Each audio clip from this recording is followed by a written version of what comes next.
Danfall offers unparalleled, curated and bespoke tours across Africa for travelers seeking genuine cultural experiences, enriched with magnificent sights, sounds and flavors found on the continent.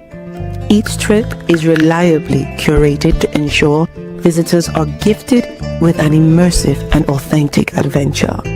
Whether you find yourself strolling along the charming white sand beaches of Sierra Leone, feasting on the mouth-watering delicious foods in Senegal, observing or partaking in various aspects of the Isheshi traditional system Ifa native to Yoruba land, Nigeria, with Danfall, you will rediscover a fulfilling sense of kinship to the true heart of the motherland, her communities. Our core values focus on integrity, quality, safety, and sustainability. We are uniquely committed to assisting with the advancement of African infrastructure and promoting African businesses, so both travelers and the communities they visit receive beneficial exchanges. At Danfall, we understand the importance of connectivity, and we have created a model which provides bespoke experiences based on your passions or hobbies. With us, expect a long-lasting spiritual bond between you and your destinations. Live, love, Danfall, Africa. To learn more, visit danfall.africa.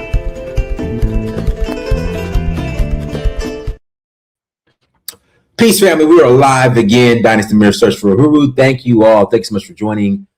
Hit that like button again. Please hit that like button. Also, make sure you share. And I'm on the wrong mic. Hold on, y'all. I'm on the right mic now. I'm on the right mic now. Sorry about that. All right, hit that like button. Make sure you share and make sure you subscribe. I will greatly appreciate it. Got a couple of announcements. Announcement number one. Okay, I need everybody. All right, I need everybody. Hold on, get that. There we go. I think we're good. I need everyone to go to Amazon. All right, go to Amazon. Type in Dynast Amir. All right. You guys see that? I need you to buy a book.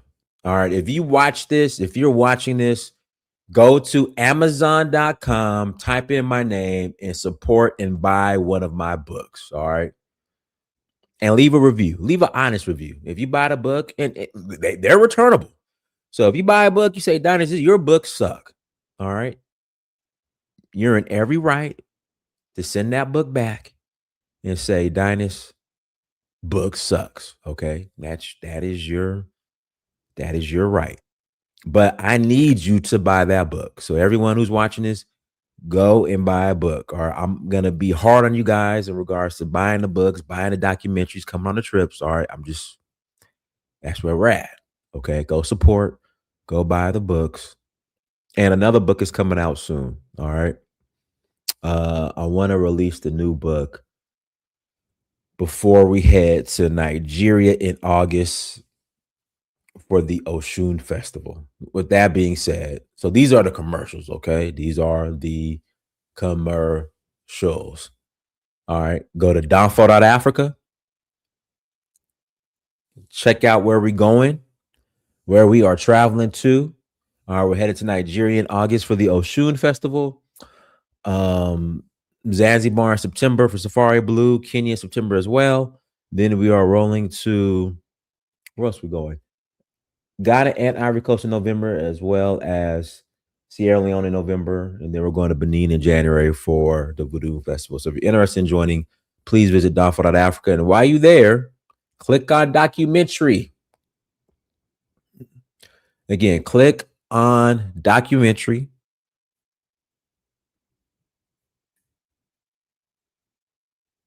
And buy the documentary. All right. So everyone, thank you so much for joining. Like, share, subscribe. We have a special guest on with us today. Nakira. Did I say it right? Did I say it right? No, Nakira. I'm sorry. I'm sorry I butchered your name. I'm sorry.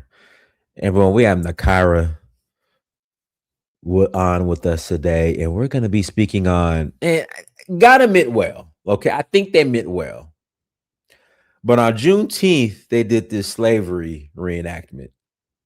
And see, what bothers me about it, like Juneteenth here in America, we don't do no slavery reactments.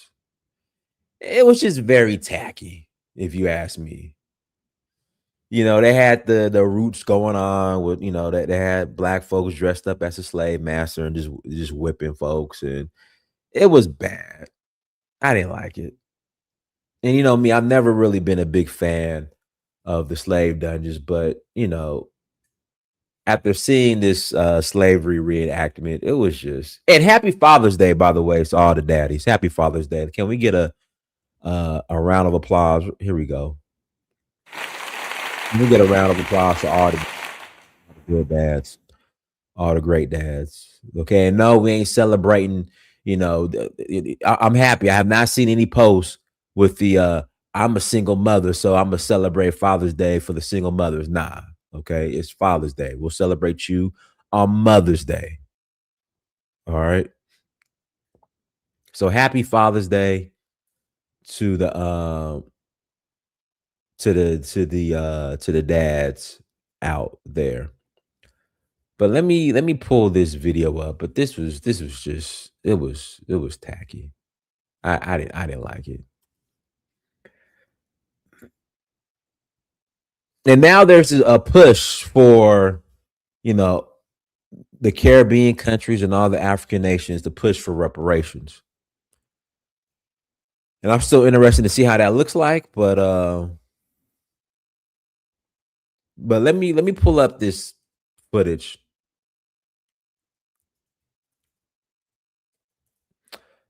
But it was I didn't like it. Here we go. Here it goes right here. Oh, it's just bad.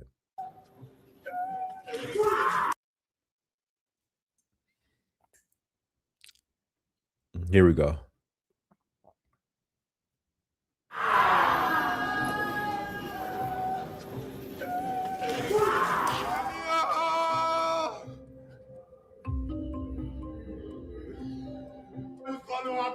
Of our children and the best of our women. What do you need our women for?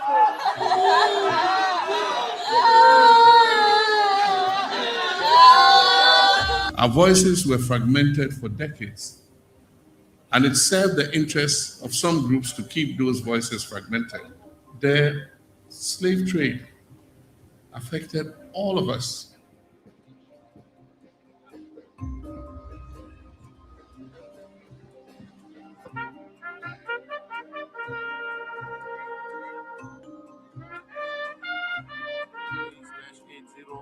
/80/L48 is adopted.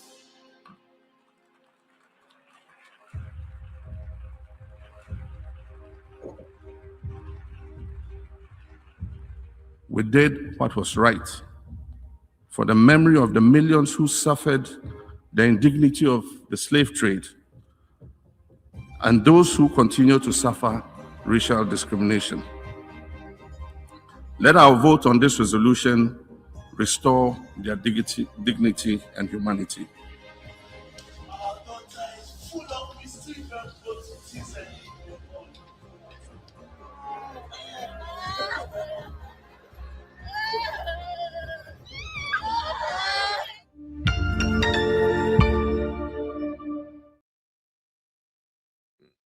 Everyone, welcome to Nakira G. Everyone, hold on, let me give you a round of applause real quick. Hold on, round of applause. There we go. There we go. Hello. Testing. Can you guys hear me? Yeah, your mic is loud and it's kind of echoing just a little bit. Okay. How is it now? You know, I'm just gonna turn down my volume. All right, go ahead. No. How is it now? No, you good. You good. I just got to turn down my volume. Your mic is strong. Okay. You got a strong mic. Well, because last time it was not that good, so I had to do better. So, Nakira, go ahead and introduce yourself. You know, welcome back. Yeah, thanks for having me. Hi guys, I'm Nakira G, also known as Griot of the Diaspora. I have my own YouTube channel and things like that. This is what, our third conversation. So yeah. Yeah, either second or third. Is it? I think third. Me third? Okay. Because Sierra Okay. Leone was the first one, Mm-hmm. and then delineation or diaspora Right, unit. right, it's third. It's third. Okay. Yeah. So this is the third. But yeah, thanks Well, for having me. well, thank you for coming back. Don't be a stranger. So, how are you feeling? I mean, I know you said you feel like it was tacky and Well, I was gonna ask you that. Like, okay, okay. what are your? I just think it was the timing was wrong, and it was just it was on Juneteenth, and like I don't see no black folks doing Juneteenth slavery reenactments. I I think it was tacky. Yeah, no, I mean, I definitely agree. I think, is there a conversation that needs to be had with Ghana's education on slavery? Yes.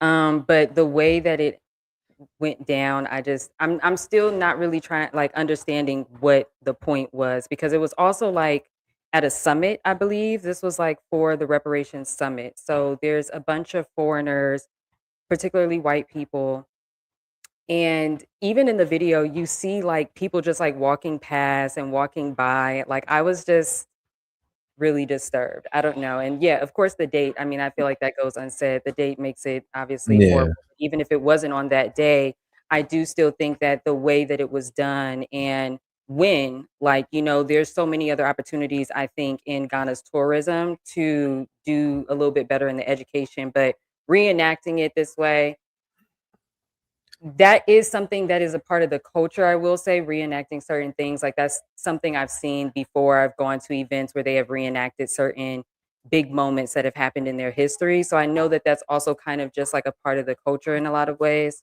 but yeah, it it was interesting. So now I want to pull up now. This is like in sharp contrast. So I want to pull up what black Americans in Ghana what they were doing for Juneteenth. Let me pull this up real quick.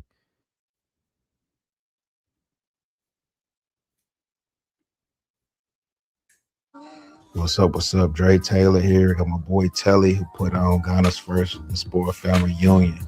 Mr. Jerk Soul himself. I'm out here, slaving on the grill for my people. That's what I do. You know what I mean? So got my own homemade barbecue sauce. I got the potatoes. I got the corn. I got the chicken wings. You know what I mean? On point. Doing what we do out here. It rained all day. My boy Diallo, he was on the grill. EJ was on the grill. My cousin playing chest. You know what I mean? It rained the whole entire time, but we made the best out of it. We had a good turnout out here. Good food, good people, everything. You know what I mean? The jams was flowing. DJ Sirius had it going, so played all the cuts we listened to. They did a special shout out to fathers on Father's Day, so shout out to all those men out there. You know what I mean? The women pay some respect for us fellas out here. I've been called daddy a couple times, but I don't even get into all that. But yeah, we had a good time, good music, good food, good vibes. People from all over the states here just coming together. You know what I mean? We don't do it often. When we do get together, we get together, having a great time out here in Ghana. Like I said, first family reunion out here in Ghana. It's good times, good vibes, good people. And like I said, we're gonna make the best out of the situation. Like I said, it's Dre Taylor, and I'm out the Beyond. So the black Americans in Ghana and Accra, we cooking and grilling for Juneteenth. The Africans, they're doing slave reenactments. I don't think they consulted black Americans on like what actual Juneteenth is and what we do. Well, I think that's a part of the discussion that a lot of people kind of don't see is because there's a variety of different things going on in the Black American community when it comes to Ghana's government. I'm sure Dr. Kambone. He's been very vocal about wanting diaspora representation in the Diaspora Affairs Office of the government because the Diaspora Affairs Office in the government of Ghana is specifically for the Ghana diaspora, right? So we Right, don't right. have representation, nor do we have representation in like the U.S. Embassy and those types of So this is, yeah, the consultation thing that happens, I think it's a little bit deeper. I don't know if we really want to talk about that on live, No, but no, no, no, no. Listen, let's talk about it. Let's jump into it. Go ahead. no, I mean, I think that there are people who have relationships with the Ghana government, just like there are people who have relationships with the dungeons. There are Black Americans, particularly Black Hebrews, who are participating in giving the tours at the dungeon. That has been something very popular. A lot of the American celebrities that have come to Ghana have been given a tour by, particularly like the rabbi in the Black Hebrew Israelite community out there in Cape Coast. So there are people who have sort of these, relationships with the government of Ghana. I think that it's also just like the people who are there are not a part of necessarily that council.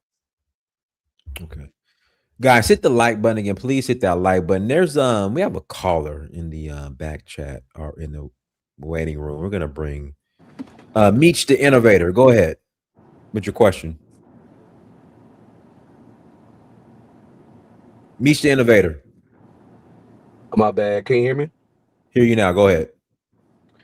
Okay. Yeah, it's an interesting topic. Big fan of us connecting with our African roots, but I also want feeling this reenactment. I got mixed feelings about it because I think we played the video. Some of the context made it make sense for me. I'm like, okay, this is y'all way of expressing that.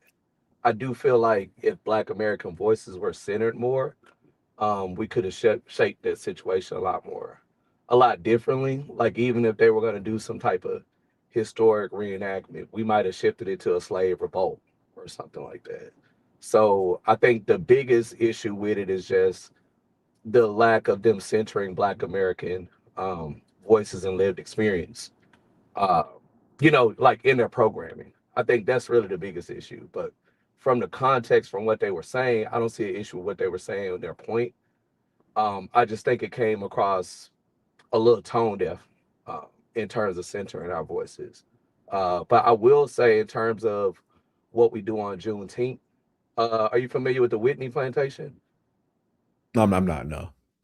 So Whitney Plantation in Louisiana, they've had several years now. They do Juneteenth on an actual slave plantation in South Louisiana, and it's not just in Louisiana. Out in Charleston, South Carolina, across the South, there are Black people that have like purchased land. There used to be a plantation, and they're saying they want to preserve it for historical reasons and to protect our history and to like, how Black people talk about reclaiming the N word. There are Black Americans that want to reclaim plantation culture. You can't reclaim the N word. The N word is gone. I agree. I If agree. that I'm just means, saying it's in the yeah. culture, like Okay. among Black Americans. So when we have like this flattening of like Black identities, I think that's kind of problematic because we got to look at what Black Americans, Africans are talking to, because we do have those Candace Owens, Kanye West type Black Americans who are also the face of our culture. And they sometimes are heard more than those of us proud Black Americans that want our culture handled a certain way, is what I'm saying. Okay. Nakira, you want to add to that? Yeah, I mean, I think also too, it's like kind of like what Meech is saying, that we already have these tourist attractions that in my opinion, we haven't really reconciled with. There's already kind of like this behavior in the heritage tourism factory, whether it's in America or it's in West Africa. I think in general, like when we talk about just like the reenactment is one thing, right? Because it's for the summit and things like that. I do think that this would have been a completely different conversation if this was like at the University of Cape Coast and this was something that was like a presentation for the students. Like, I think that the environment definitely matters. And that's kind of like my biggest thing with it. But I do get what you're saying, Meech, too, because it's like we already have this relationship with the plantations and things like that where we still haven't reconciled on if this is even okay or not. So, I think all of it together is something that, we as um, the diaspora and particularly Black Americans, especially when it's on our soil, like we definitely should probably have more conversations about some of these tourist attractions and who gets to own them and blah, blah, blah. because that leads into who's invited in the conversation. For sure. I agree. Okay. Go ahead, Skywalker. Unmute yourself. Yeah. Greetings to the panel. Interesting topic, Donis. I think it was kind of. I found myself laughing a little bit. Then I had to stop because, I mean, this is our history, and I don't want to be her laughing at the ancestors, but because of the, I guess I don't know. It was kind of, I guess, corny. I guess It was corny. It was corny. Yeah, I mean, that's what it was. And but I get it. I mean, I still applaud them for trying to acknowledge the horrible history. But I mean, but what really got to me, if anything, were the black colonial guards. So I'm like, man, what's this? Like, I mean, what I mean? maybe they couldn't find any white ones maybe to play. So I mean, yeah, I guess. I mean, they could find plenty of white people to do everything else in Africa. They can't find ones to act like the colonial masters, right? But I guess that's what it is. But I'm all for the like I don't know about this kind of like this Ghana leading the reparation thing, and I'm cool with it.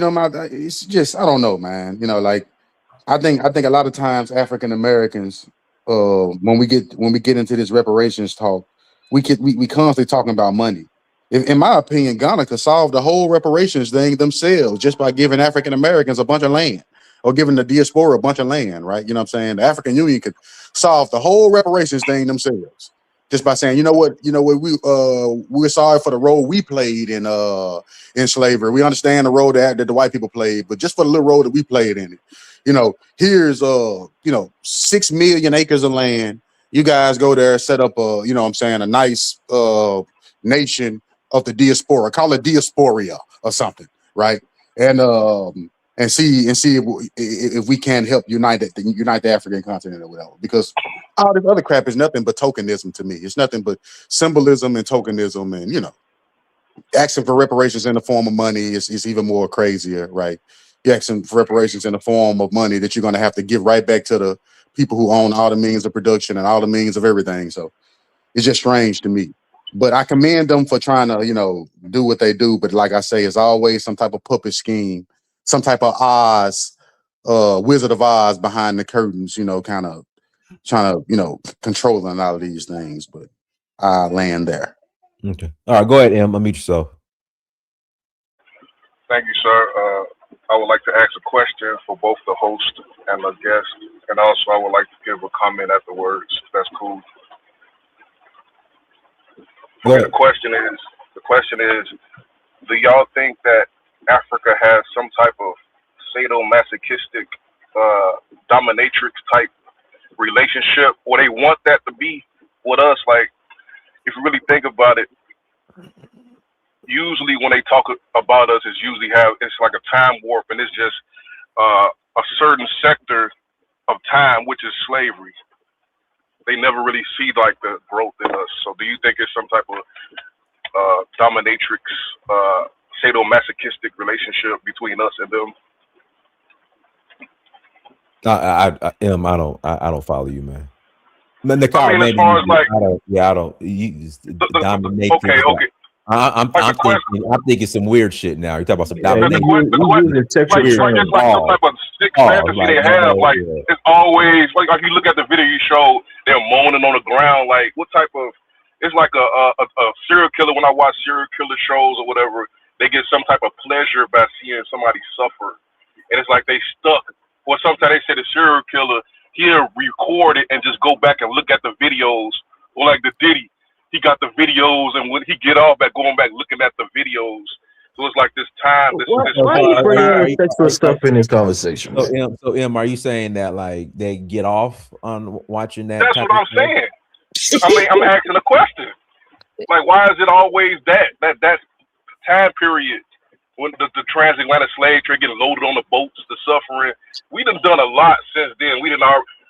Well, I guess that's the question. But the commentary I wanted to have was. Because in America we kind of had closure. Like when we do slave movies, events carry it with the Cynthia Erivo lady, right? It's Do always the whole. do we have closure? I know you ain't got closure, M. That's what I'm saying. We had the Civil War. We was able to battle the slave masters and then get revenge, like in the Bible. Like it's like a whole story. Like even Django, you got the beginning. He started off as a slave. In the end, he blew up the house and took the woman and got free. We usually tell a complete story, but when you show the video, it's just stuck there. They don't really tell the story, even though you might say. And the comment I wanted to make was, do you think we have to get closure from Africans just like we got it from the white man as far as like on the battlefield? We have to go back. It's like when you watch the movie Goodfellas. It's that scene, one of my favorite scenes. The mobster got out of jail. He saw Joe Pesci character, and he still saw him as a kid running errands. He said, "I'm a grown man now." It's like they can't see that we a grown man now. And usually, if they saw you in a certain way, you gotta put them down for them to respect you. And we never really had that war with Africans. Like we got the guy come on here. Go ahead. I ain't gonna be babbling. Go ahead. All right, Nakira, you wanna take this one, Nakira? I'm still trying to figure out Yeah, I don't the know. question or the commentary. Well, I think the question is, the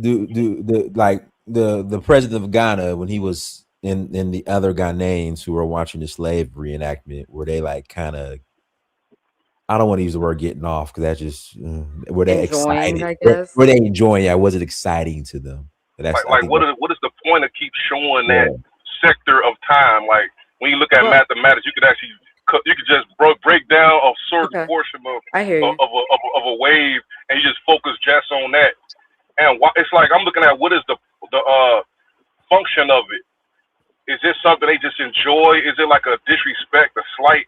Like what is it has to be some purpose for them to just always constantly focus on that aspect of our history. Okay, so when you say they always focus on that aspect of the history, what are like those examples? Okay, I called yesterday about the architecture. Well, I don't know if that was yesterday or not. And I mentioned the architect, David Adjaye, and he was commissioned to do the Smithsonian African American History Museum. And he said the purpose of his design had to do with honoring the people that was enslaved, that was iron workers. So it's like the same constant motif when we're dealing with the conversation with Africans. It always somehow go back to slavery. It's like they can't get over it for some reason. Then they say we the ones can't get over it. I'm like, you're the one constantly interjecting this into the conversation. We done a lot of more than just slavery, you know. But I just see the constant motif. They always bringing it back to like the slave days.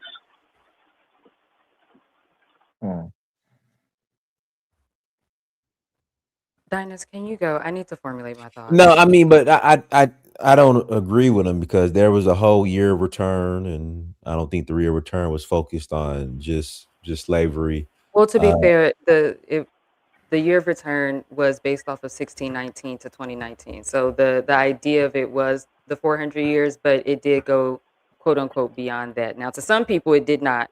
But to be fair, we kind of made it more than just that. To be fair, I don't think what was offered to us was more than just visiting the slave dungeons. I think we as Black Americans made the year of return what we wanted to make out of it, just to be fair. Dinus, one more thing. You just reminded me of what I wanted to say before I called up.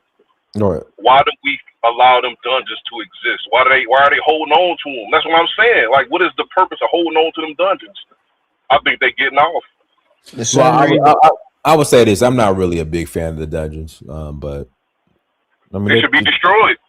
Well, it's tourism. It's tourist attraction. I mean, they bring money for them. They're getting money off of. It's like a Auschwitz. If Auschwitz still existed, and the Germans paying Jews to go. The Jews paying Germans to go visit Auschwitz. They do have a Holocaust museum over in Auschwitz or over in Europe. The slaves. I'm talking about the concentration camp. They're going to go look at the ovens and all of that. You can. They have a museum where you could go look at the ovens. But Dennis, let me come in here, please. I mean, but M, do you understand that, M? They do have that. I mean, is it actually Auschwitz though?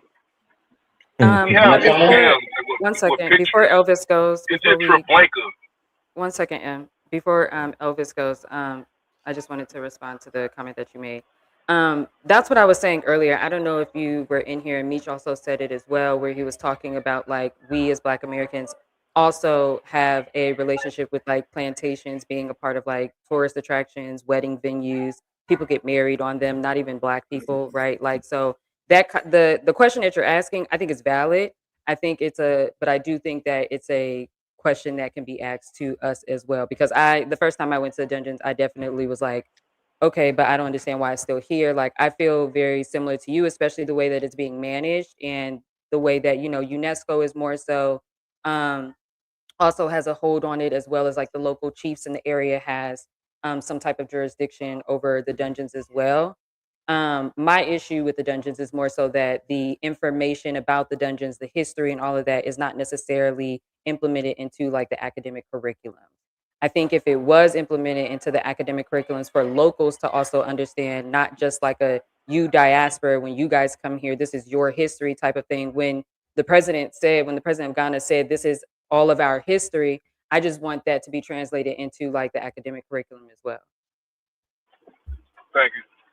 All right, go ahead, Elvis. All right. Thank you, Diane. It's hello to you. Your real quick, guys. Make sure you hit the like button if you have not hit that like button yet, and don't be afraid to hit the super chat as well.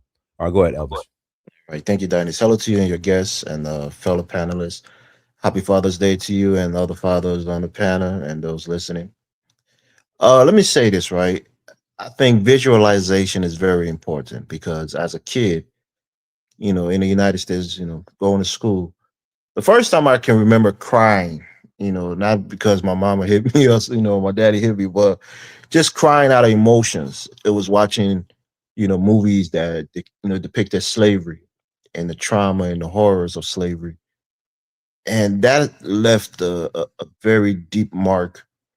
And I won't even say appreciation, but almost, sorrow of what Black people went through in this country. Of course, at the time, I wasn't as conscious as I am now because I was a kid. But even then, attaching that to the parts or the roles that other African play in bringing those people to this country so that they, that and cause suffering that I saw in these movies. So the visualization of it, I think, is important. I think the play was it was poorly, performed. And that's why I think sometimes some people call for people who have ancestry that went through slavery to play those particular roles because perhaps they can almost, I hate to say, become possessed by their ancestor because it's like it's a spiritual thing and they can play that role more authentically than maybe somebody who ancestor didn't go through it. So maybe the Ghanaians just don't really know how to portray slavery and what was really going on, and they don't have an authentic, vibe on it.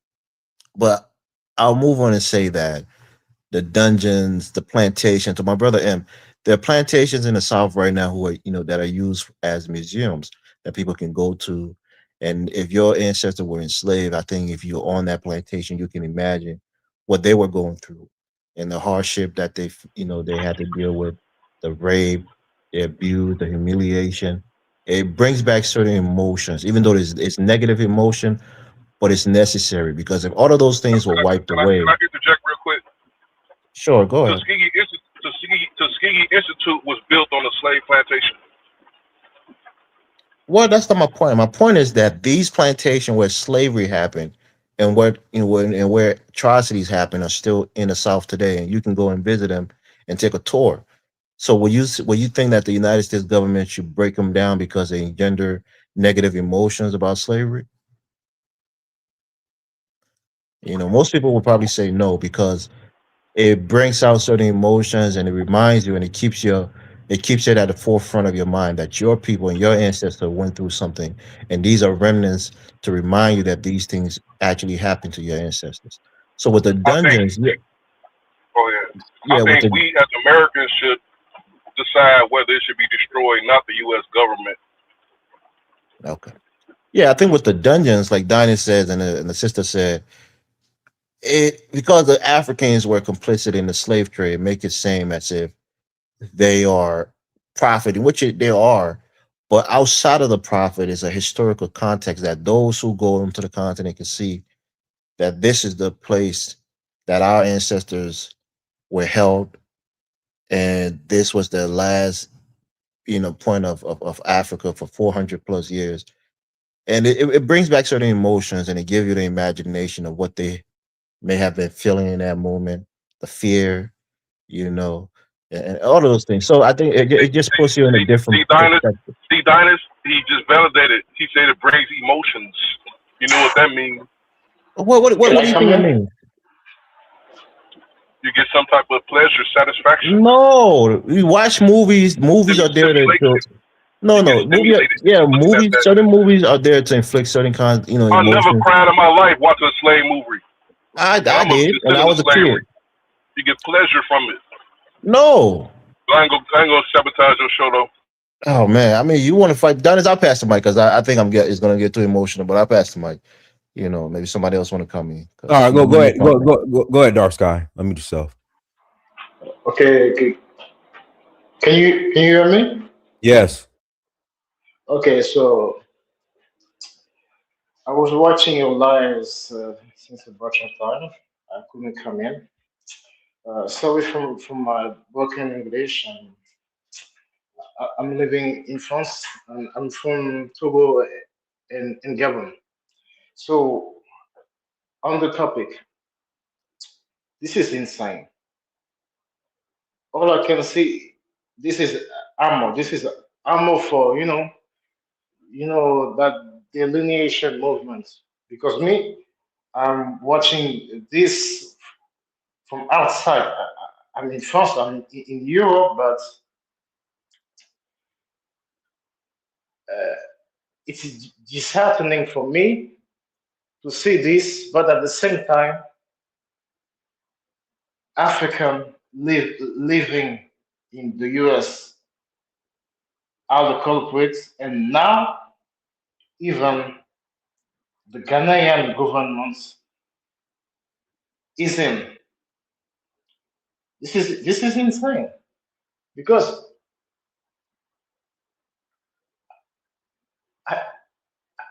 I don't get it. For me, you're gonna see maybe tomorrow or the day after on Tariq Radio.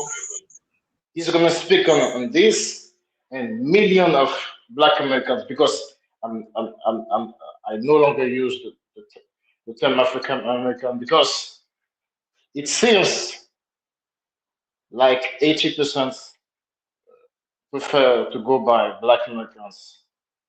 So I prefer to use that term. You're gonna see Tariq, and I like what Tariq says.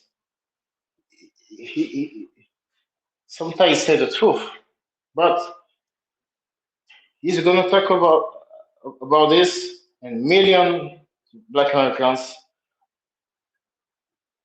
will be watching this and despise Africa. You see, that's uh,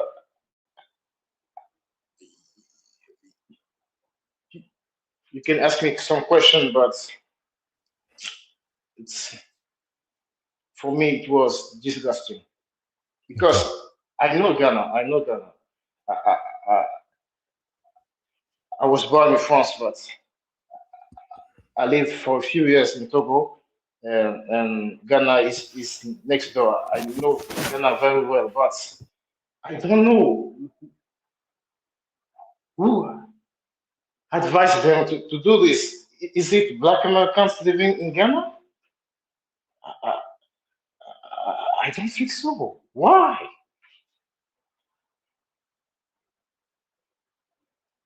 And like the sister say, from the moment they say the year of return, she's right. They can't just say the global Black diaspora come in. If they want them to come in Ghanaian schools, they have to educate Ghanaian youth, children about those people that are coming in. If they're not doing this, from the outside, if I were a Black American, it will. Hey, Dark Sky. Let me pass the mic to Babaliko. Go ahead, Babaliko. Yeah. Referring to M. We have something in the Caribbean called is a day where we reenact that same thing what Ghana is doing. So I don't see nothing wrong with it. We reenact the same slave ship coming off the slave ship in the Caribbean, and our older folks take us up to the mountains and show us where the Europeans used to come and drop us off and stuff like that, and show us where we used to be dropped off in the Caribbean. So it's not like we slaved in the Caribbean. We came off the same slave ship. The only difference is in the Caribbean, we reenact, and we know we from African descent, reenact what happens to us from the slavery. And we do that every year. We have something called Best Village. We does that. And it had some Nigerian and some Ghanaian came. And when we reenacted, they was crying. Tears was running because they said they didn't even knew that the slave trade was even in the Caribbean, because they didn't even learn that. Okay, so I don't see nothing wrong with that specifically. If Ghana is reenacting it or whatever, I guess everybody see themselves different, but I don't see they doing anything offensive to anybody, because we reenact the same thing back home anyway. So I don't see nothing wrong with it. Referring to M. Also, I don't know, the sister you have here, the Donis, is I never hear if she is she from, because I know I began different things. Is she from African? Yeah. Just ask her directly. I'm right here. Okay, are you from America? Are you believe you from African descent, or you believe you are American, or you was always in America? You was always here? Because I didn't really hear you saying anything about it. Hi, Babaliko. My name is Nakira G. I'm originally from Compton, California. My entire family and lineage is from America. I have been going to Ghana for over 13 years, have lived in Ghana for 4.5 years, went to the University of Ghana as well.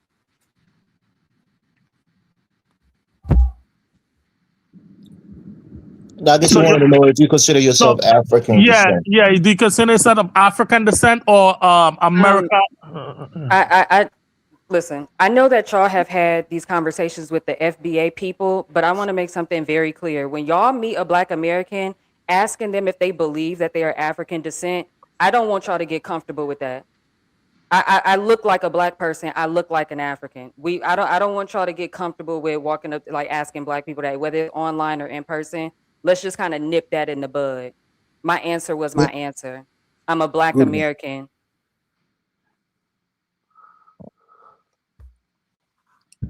Okay. Okay, I don't think we are thinking. I'm just saying, because as you're saying, we did have that conversation, and I was just trying to know what's going on, because people have come up to me and I was just about to cook, but I gotta go.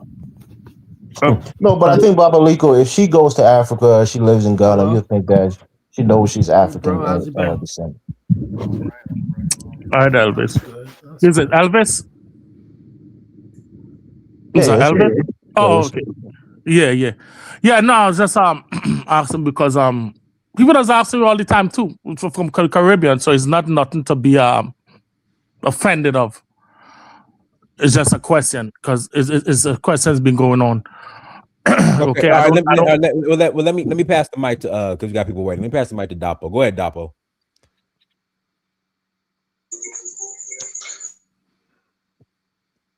Mute yourself, Dapo. Hello, can you hear me? Yes. Yeah, go ahead. Yeah, man. Good evening. It's evening in Nigeria right now. Happy Juneteenth in arrears and happy Father's Day to everybody celebrating. Much love and respect to the guest, Ms. Nakira G. Huge fan of your work and salute to you. I just want to touch on three things. Basically, I'll start with the topic at hand. Is it Tacky? Yes. I'm a Nigerian who lives in Nigeria. And even though I do understand that the minds and hearts of Ghanaians, or the Ghanaian government in this case now, to reenact the whole slave trade scenario or history, even though their hearts might have been in the right place, I feel like it came off a little bit tone deaf, a little bit tacky. Not because it is wrong or not because it's not important to acknowledge or recognize the horrific history of what happened back then, but because it's on a day like Juneteenth. Juneteenth to me is supposed to represent freedom, emancipation, joy, triumph, good vibes in general. So if we are seeing reenactments of, slave trade and all that, it kind of leaves a bittersweet sensation in the mouth. And, I do kind of empathize with Black Americans specifically, since it's on Juneteenth. If they feel a certain type of way, if that is what their holiday or their special day is being represented with, it just doesn't. It's not a wholesome feeling at the end of the day. So I do kind of recognize, although I also at the same time acknowledge that it's very important to represent the full picture of the horrors and atrocities that happened during the slave trade, including, if we must, the complicity of some African elites and leaders in the scale and the success of such a dastardly act. With that being said, I don't think it's a great idea for us to, out of emotions, decide that it is very important for us to get rid of the slave dungeons or the barracoons or all of those monuments that represent such history. We are living at a time now where Black history, and when I say Black history, I'm not even just talking about Black history in the Americas, Black history even on the African continent. We're at a time where there's a rise of anti-intellectualism, and then people are living in all sorts of denials. In America, just before the last speaker spoke, Babaliko was questioning or was trying to throw such a funny question at the guest, because there's been a proliferation of too many people who are outrightly denying the African roots, as if that's not even bad enough. People are literally downplaying and rubbishing and ridiculing the historic veracity of the slave trade as a whole. So structures like the slave dungeons and the barracoons are living remnants of the evidence of the greatest crime that has been committed in human history, as accepted by the United Nations earlier in this year. So if we are saying we need to destroy or abolish or break them down or collapse them, like what then would then remain outside of what is being documented in the curriculum? I also agree with Miss Nakira when she said there needs to be a reconciliation between what is being mentioned during the tours of the slave dungeons and what is being put into the school curriculum. I'm from Nigeria. It's unfortunate that we don't really care about history in my country, even post-colonial history. Like nobody really cares really, because they just see it as, well, some things happened and then that's just the way it is. It doesn't count.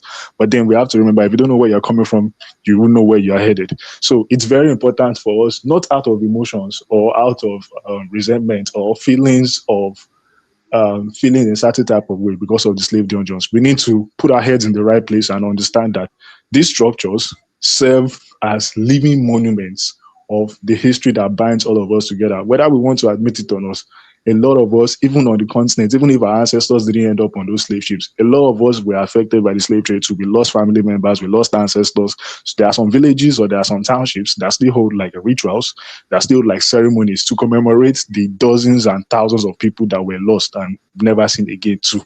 So I want us to not get too emotional and understand that these structures stay for a reason. I don't even think they are making any profit, because some people were talking about profit or revenue. Most of the revenue and profits supposedly that have been generated from these structures are mostly spent on maintenance. Yes, I understand that the UNESCO is trying to strong arm the Ghanaian government or the Nigerian government on how those places should be run, but they need to be maintained. They need to be kept alive. They need to, the stories and the accounts of what happened there need to be preserved, because that's the only way we can continue to reinforce that justice is being owed to certain people. So that's the long and short of that. And finally, on the final note, Regarding the subsequent moves by the African Union, led by the Ghana delegation, for calls for reparations, or for starting with the call for making slavery the most horrific atrocity in mankind's history, and then the follow-up layups with reparations, I think is a very good move. I think it also reinforces the fact that Pan-Africanism, even though it's been suppressed across all corners of the world, is currently still in work. Some people might have their reservations about it. I get not everything has 100% followership. We've seen cases where Caribbean countries and even countries in South America like Colombia and Brazil are on board.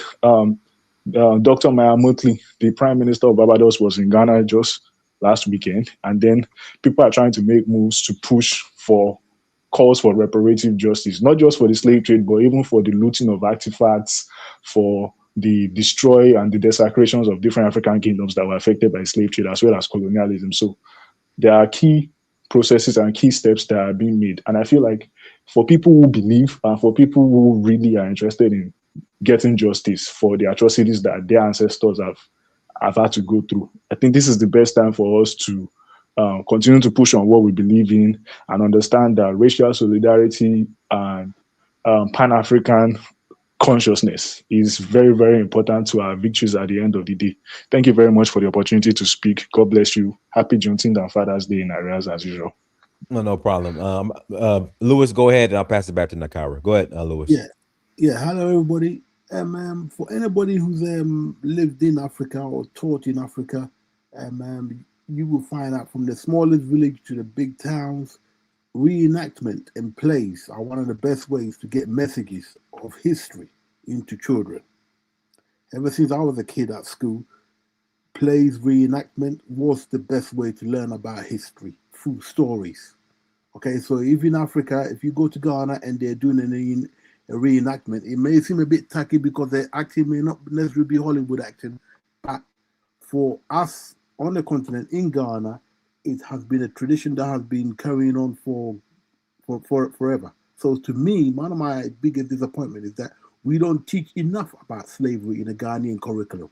As the Nigerian brother just said, they just thinking about how they're going to get paid, how they're going to get money.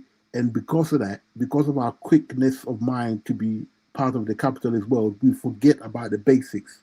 Okay, anything to get the children and people talking about slavery in Ghana, to make them realize that they are part of this, rather than going along with the European narrative not to teach slavery in Africa.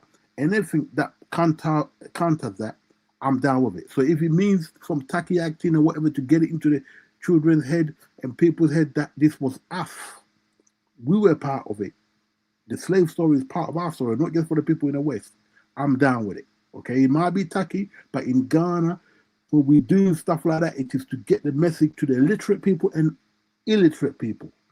Okay, and that's one of the best ways we've always done it throughout our history. As I was a kid, I learned about Nancy. We done a reenactment in our villages and so on. That's how they teach the children. So it may seem tacky to you, but that's how we do things and teach things in Ghana.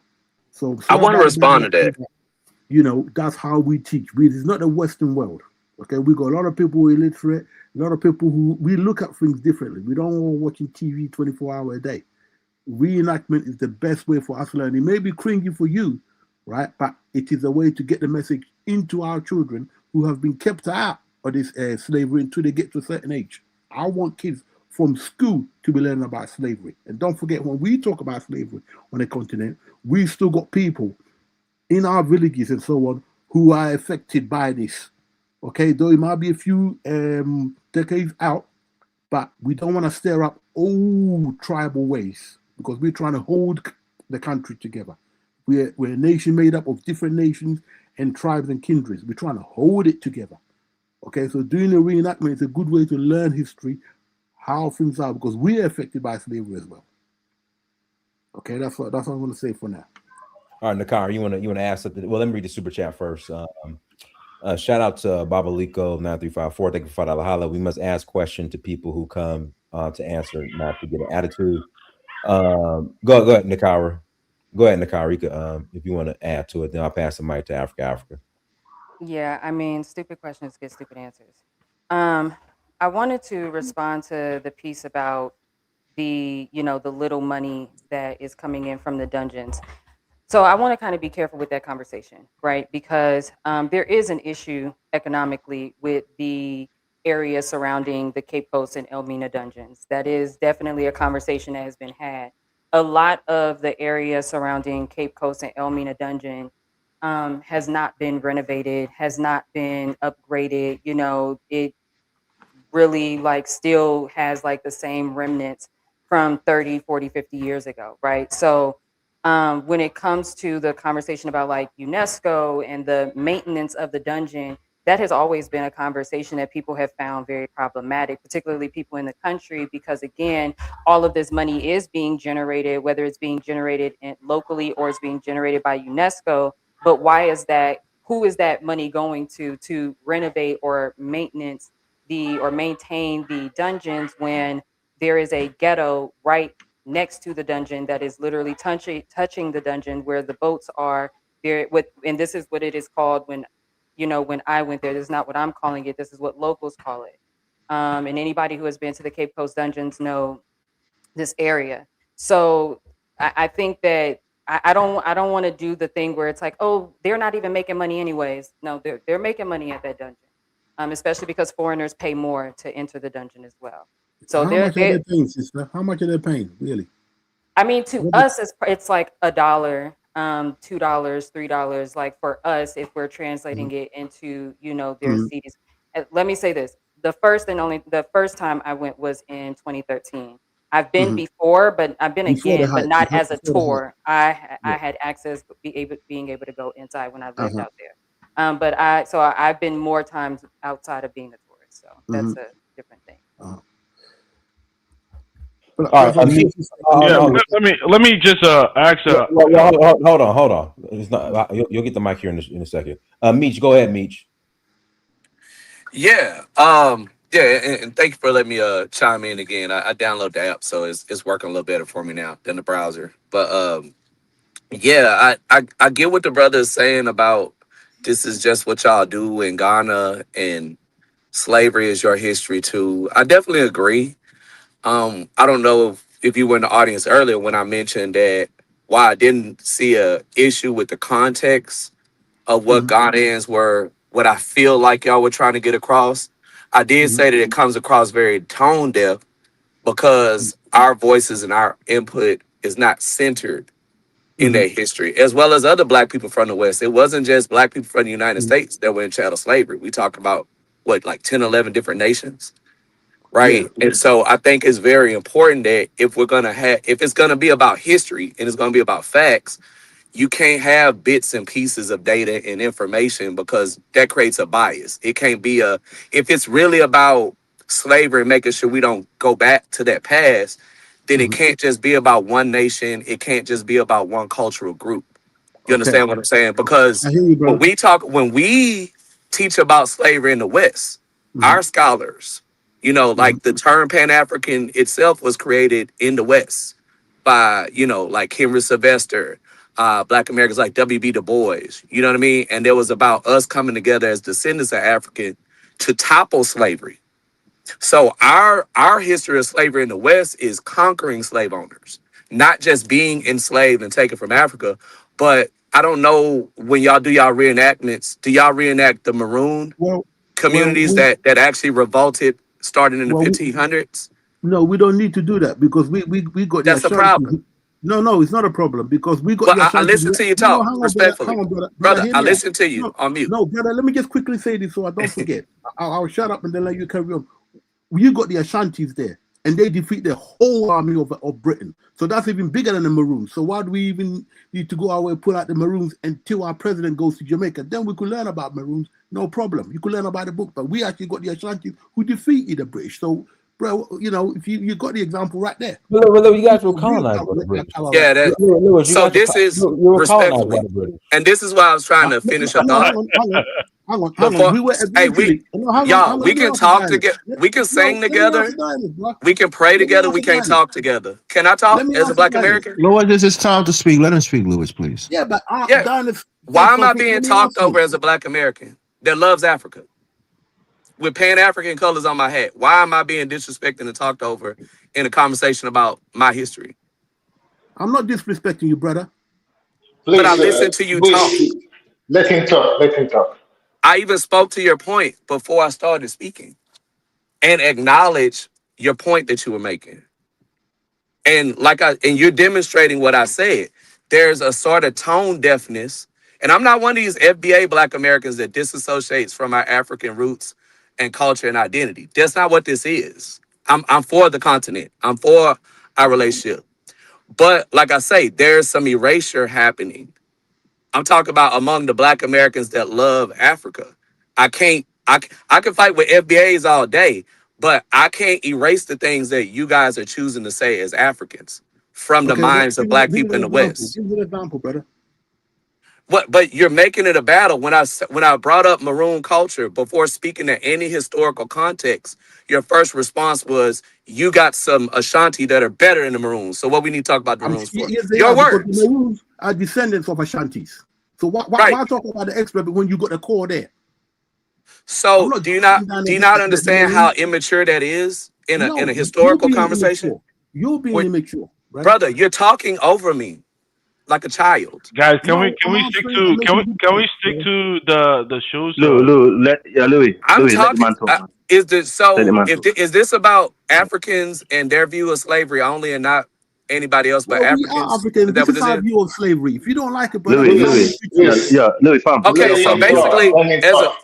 so yo, fam, there's nothing that a let the Black man talk. American can say or do to Oh, that's ridiculous, participate in brother. your That's historical. ridiculous. That's ridiculous. Okay, That's Yo, so fam, Black ridiculous. come on, Americans fam, can't allow talk the to you. man, fam. As a Black American, I can't talk to you as an African about slavery. Oh, come on, we're Is that what talking, it is? brother. We're talking. You Yo, are bro, come talking. on, allow the man, I'm fam. trying Let the to man talk. speak, bro. Every time I talk, somebody Luis, else you've on the been panel talks. disrespectful. Please. I can't even Yo, get come a on, Lou. You thought come out. better than that, bro. Come better than that. Allow the man, please. I'm gonna go on mute. I'm sorry. I don't want to disrupt the panel. I thought No, this brother, was a speak. Speak. diaspora No, no, conversation. come on, bro. If this Brother, is a we Ghana, apologize. if this is Ghana only party, I'm cool. No, no, I am not from Ghana. I apologize on behalf. Please, you speak, brother. It's your time. Okay. I'm Yeah. just saying, this is my experience as a Black American trying to reconnect with Africa. I've met a lot of beautiful people that are from the continent that are pro-Black, that embrace me as a Black American. But I've also had this experience, right? Where my experience as a descendant of Africa is being belittled, is being erased, is being talked over, and I'm being talked to like a white person trying to talk to you about Blackness. That is a lot of our experience. That is the difficult we have in building bridges as Black Americans that are pro-Africans, is all of the negative interactions that our people have trying to connect. And I don't put that on everybody. I don't generalize. I have great relationships with people from Ghana. One of my homeboys actually runs a business in Ghana. Actually just built the IT center in Ghana. All we talk about is like, yeah, we need to go back to the motherland. This is not anti-African talk. But I think y'all need to look at how y'all are treating people that are trying to be your allies, that are descendants of you, versus how you're interacting with whites and other ethnic groups that are coming into the land trying to colonize. You know what I mean? Because I'm getting the energy from you like we're not even the same. Like we're not even the same people. Well, no. Actually, I got to pass the mic. Let me pass the mic to Kofi and Zongo and Africa. Oh Go no, ahead. Kofi came before me, please. Oh man, come on. Peace, everybody. Yeah, man. Hey, Dynus, man, he came before me. I think this is a. I'm sorry, I was here. I came in. I came in and out. So I would like to say, like, yes, it is cringe. You know, the first reenactment film I saw was by my guy Echo Simpson, and it was just cringe. You know, the grape scenes was crazy. It's like if you're being graped, you know, you would think you're struggling, but like she just bent over and like was like enjoying it. No, hold on. What are you And doing? Hey, yo, what's up with these guys today, I'm man? referencing a film that a reenactment film that I seen in the Central region, and a lot of us just walked out. And like, you know, yes, you do have some bad reenactments and people overacting. Some people speak in Tree, Elway. Some people speak in English, like a white woman. It's crazy. And I would like to say like we had some great movies though done right in Elmina, Sankofa. and we had some Germans. They did this movie called Copra Verde. That's like a must see. That's like a masterpiece.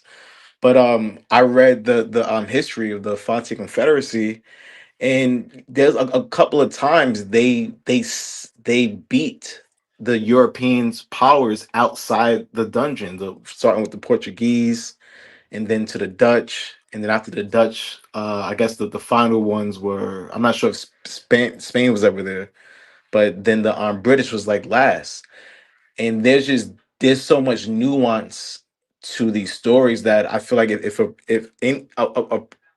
a person that's in the arts, any filmmakers, any people that's in theater, they could bring this to a whole new level and do it right. As bad as we're saying it is now, who knows? These same people might be like on like the Chinese level of theater, of public theater, and I think that's where it could go. Look, I don't want to be the victim no more. I did my DNA. Most of it was in Mali, Nigeria. 8% was in between Ghana, Sierra Leone, Cote d'Ivoire. I would like to say that, look, I most likely, my ancestors contributed in selling people, and we just got sold afterwards, right? We was just the last ones to sold. We never made it back. But I'm sure, right, based on my behaviors, right, and based on what I've seen on the continent in Ghana, I could kind of see who would have got sold, and I could see who would have participated. And we have to stop. We have to stop pointing fingers. A lot of times, some people from the African continent, born on the African continent, they like to see themselves as the slave sellers and the slave owners, and that's wrong too. Because I'm sure even people who sold people, they had relatives that were sold away, and that's just the facts. So I think we need to. I think it's good that it's causing attention, right? And the conversation is good. As cringe as it is, let's keep it going. Who knows? Maybe one of us could go there and do a Can I say masterpiece some theater final word? act. But go ahead. Oh no, hold on, Dark Sky. I gotta pass the mic. Go ahead. Let me read this super chat first. Because it's 2 a.m. here in Hold France. on. I'm talking. Babo Lico 9354. Thank you for $10 holla.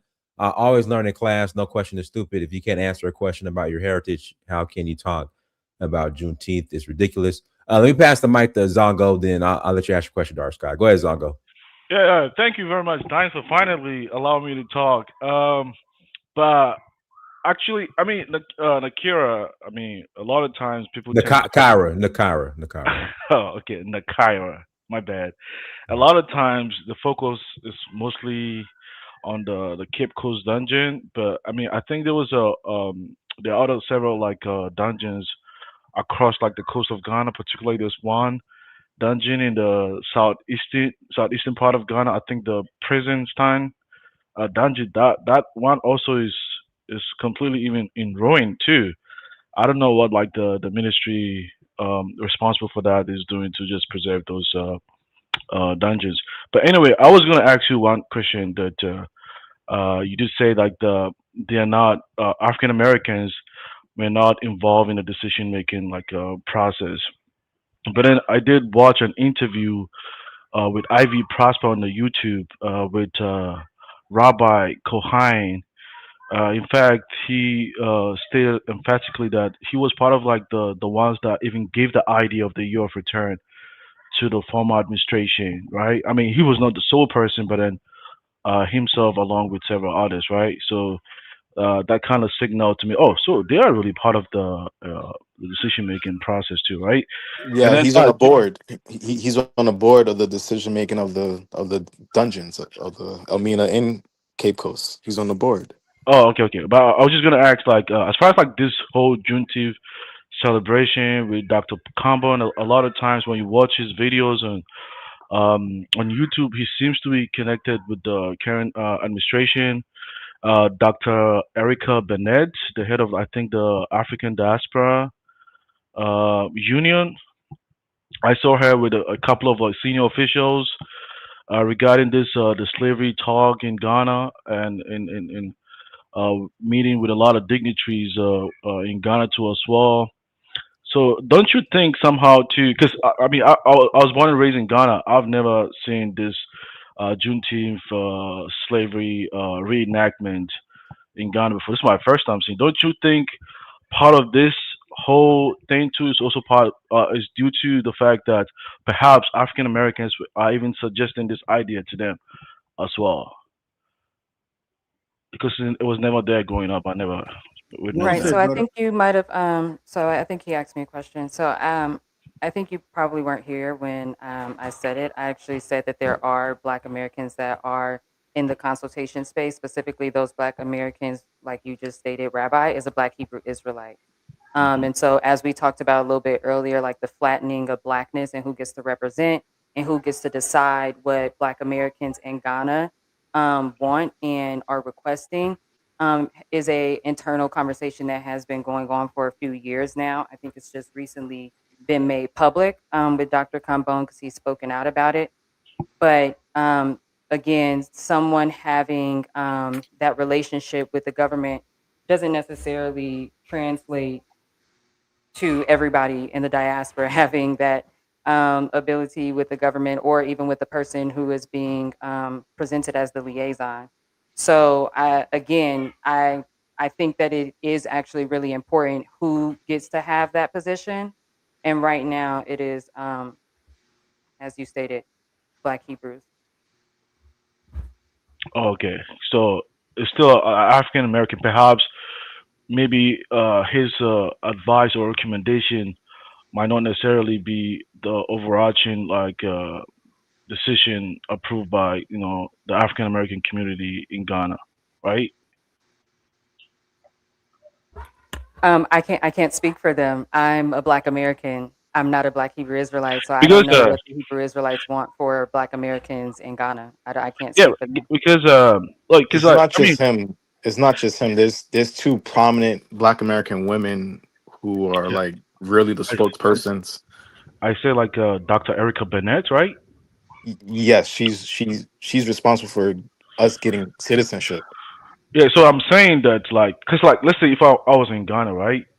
I wouldn't know because for me I would think that oh, if this person is very highly respectable person from the African American community and he suggested this idea to me, I'm just going to consider it as perhaps a general consensus coming from the African American community. I might not know like the nuances or the differences between African Americans from someone living in Ghana, but now that I live in America, I know because I interact with a lot of African Americans. But from someone living back there, I don't think they'll be able to tell. But the one that had relationship with them is what they're going to work with. Don't you think? That's If Could it's I done ask that Nakari poorly, a question, please? if it's done that poorly, you could tell is no Black Americans in that conversation. But if when it's done right, like Sankofa, you could tell, okay, they had people from the West contribute, Can I especially not just Black people, white people as well. could I ask Nakara a question real quick? Do African American have a general organization that includes all these different subgroups like the Pan Africanists, the Hebrew Israelites, and just regular Black Americans who live in Ghana? Is there an umbrella organization that you guys have and you have a representative to the Ghanaian government? There's a few. Yes, yes, we have Well, I the think he African asked. American. Okay, I thought he asked. Never That mind. was for her. Y'all in the. man, No, no, guys, no, man, no, they're asking the no, whole no, the that was for Nakira. Oh, guys, Go go ahead, ahead. Nakira. Go ahead. Okay, they Go got ahead, their Nakira. headquarters. Go ahead, Nakira. Guys, don't interrupt. Go Okay. ahead, Nakira.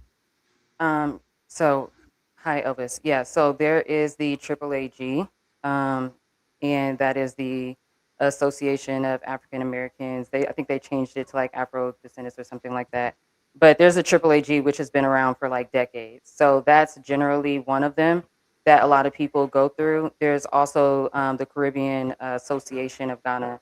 So there are at least, and then there's some, and then AAAG has a Craig, central region version as well. So there's Craig. y'all got it. He wants to do it. Can I Can say I speak on this? something? Man, Kofi, you gotta allow. She's the guest. You gotta allow her to speak before you guys. I mean, You know, she's the guest, but I mean, let I live you there, But gotta you let. know, but so you know Yeah, more but than you her, gotta let right, her. Kofi? Because you live in But I Ghana. mean, Come on, what? man. actually, But I I mean, live. what? But she But I lived mean, there too. what? But I mean, Kofi, let what? her finish. Then you also add your Excuse point. That's me. how you do it. Excuse me, Zongo. Thank you. I appreciate that. Kofi, she's the guest, but I mean, what? I live there. Oh, What? Kofi, that's so childish, bro. so what next? So Didn't what you is the hear but I saying that she mean? lived there too? It's okay. So But you let Zongo come on, and he clearly knows more than you. It's not a diss. No, he He's been doesn't. doing You his just didn't homework. give her a chance to articulate her I'm points. sorry. I'm Come just I on, didn't. saying. Kofi. First I'm off, just I didn't know saying. that this was about who knows more than the other, and I'm trying to figure out where that even comes from. If you want to try to do You the gotta thing do where your y'all like homework.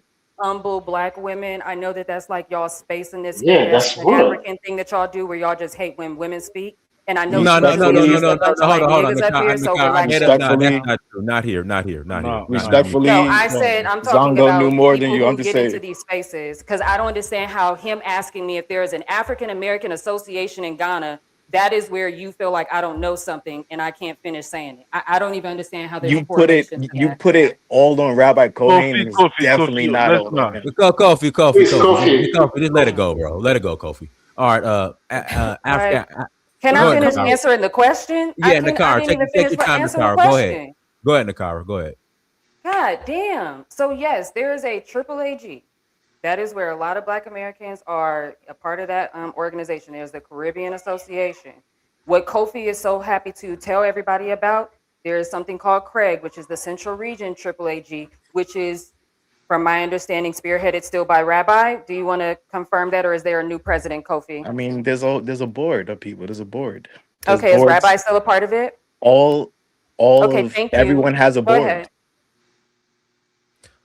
Kofi, come on, man. All right, Yeah, go ahead Dennis, after can I Africa. just say something regarding Yeah. this? No, you can't, Yeah. You Louis. sorry. After turn. Go ahead after Sorry. Yeah. Africa. You guys are. Yeah. Greetings to everyone. Happy Father's Day, Juneteenth.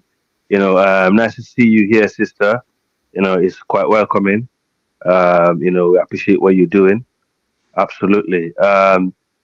Basically, for me, from what I'm seeing here, I hope the Ghanaian leader is doing this for a good intent for the African American community and the African in the diaspora, as a whole. He is basically trying to fight on something, from a legal point of view, with the United Nations, that the transatlantic slavery, because transatlantic slavery is not just to the United States. He went to the South Americas, to the Spanish world. They started to the Portuguese, to the Spanish world, to the English world. Okay, so it's quite broad. So I hope this is some kind of legality, as I said in the past, and it's a good intent. It's not some money grabbing project, for themselves. Because me, I'm very skeptical. Because if you look at how African leaders treat their own citizens, okay, um, I don't have any hope because we know they don't look at their own citizens well. Not alone for them to look at African Americans or other Black people in the diaspora in a good intent. They tend to be puppets. Quite opportunistic. Um, the record obviously should be there. I mean, they can't even get themselves up together. In the African continent where people are still being abused by the same group of people that they're trying to advocate about transatlantic slavery to, because we know these people are still in Africa. They're still doing something similar, when it comes to exploitation, with the people and the land in our minds. So that's one. And also, look how many of these African countries actually teach, about transatlantic slavery. If you ask the average African, in the continent in West Africa, about transatlantic slavery, they don't. I'm from Sierra Leone. Okay. Nobody knows about these things better than us. We know, we see it, we live the history. Freetown was founded by free slaves. Okay. And what we knew when I was young, it was like, oh, so many of our people died in that sea. They pointed at the sea. And in fact, the people who actually helped stop slavery were the slaves who were actually repatriated back to West Africa. They're the one that helped stop slavery. Were William Wilberforce. Africans were still selling, including my people. All of us are guilty of it, and I already put my hands up and said, I apologize on behalf of my people who done this dust thing. It's actually wrong. And also the entire global world, were involved in this. But it's about admitting the wrong, okay, and moving from it, learning from the past. But are these African leaders, are they learning from any of this? Have they learned from the past? Are they using this as a cash cow? Trying to make money? That's the question. We'll find out. And these leaders who actually claiming to be Pan Africans, who are running up and down, and who also we know some of their countries are making a lot of money from the transatlantic slavery. What have they? First of all, what have they ever done for these so-called African American slaves, or the Caribbean slaves, or those in the South Americas? Have they ever offered the land, to those people to say, look, have they actually offered anything to them? Because their people also were contributed into transatlantic slavery, not just the Europeans. Maybe So this could be a start, brother. no, Maybe but this all could these be things a need to be start. looked at. Say that again. Maybe this could be the start that Africa as a whole. Yeah. I hope so. I've been skeptical and also been hopeful at the same time. So the reality is we just got to be realistic, okay? If he's doing all this for a good intention, for the general good, you know what? I'll be right behind him, and I'll be like, you know what? Absolutely go for it, because we don't have leaders at the moment to actually stand up to some of the things that's going on. Because we need He's someone doing that will say, right, He's doing that. that's right. Yeah, we need somebody that will stand up and say we need this legal battle, because sometimes we need these things to be legalized first from the United Nations to say, like, right, this is a crime against humanity. Where are we going to take it next? It's step by step, issue. We have to be smart and be strategic, but you have to be the African Americans and the Black people in the Caribbean and the South Americans. They all need to be involved in this, heavily involved. In fact, they should be at the front. But obviously, we know we don't. We need strong leaders who work with Africa, these people in the 30 seconds. I got to yeah, pass them on. yeah. We need strong leaders in the United Nations to fight this, because that's where you need to start. You need the UN first, then you can go to countries after one country after another, and we need strong lobby groups globally to actually get things achieved. I'll pass the mic for now. Thank you. All right, Invisible Man, go ahead. Okay, so whether this is a tacky video or not, I can't comment, because what I saw when that you shared with us, I think, is only a small portion of it.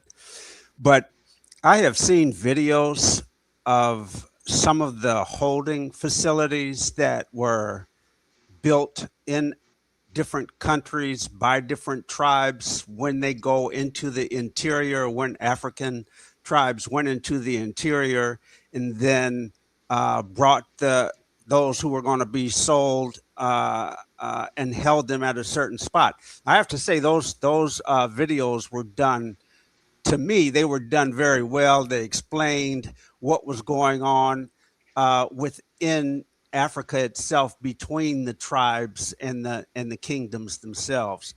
So I'm not going to comment on whether this was tacky. It's just that it seems that every video wants to tug at people's emotions through the lashings and the crying and all of that. And when you emote those kind of feelings, it triggers people.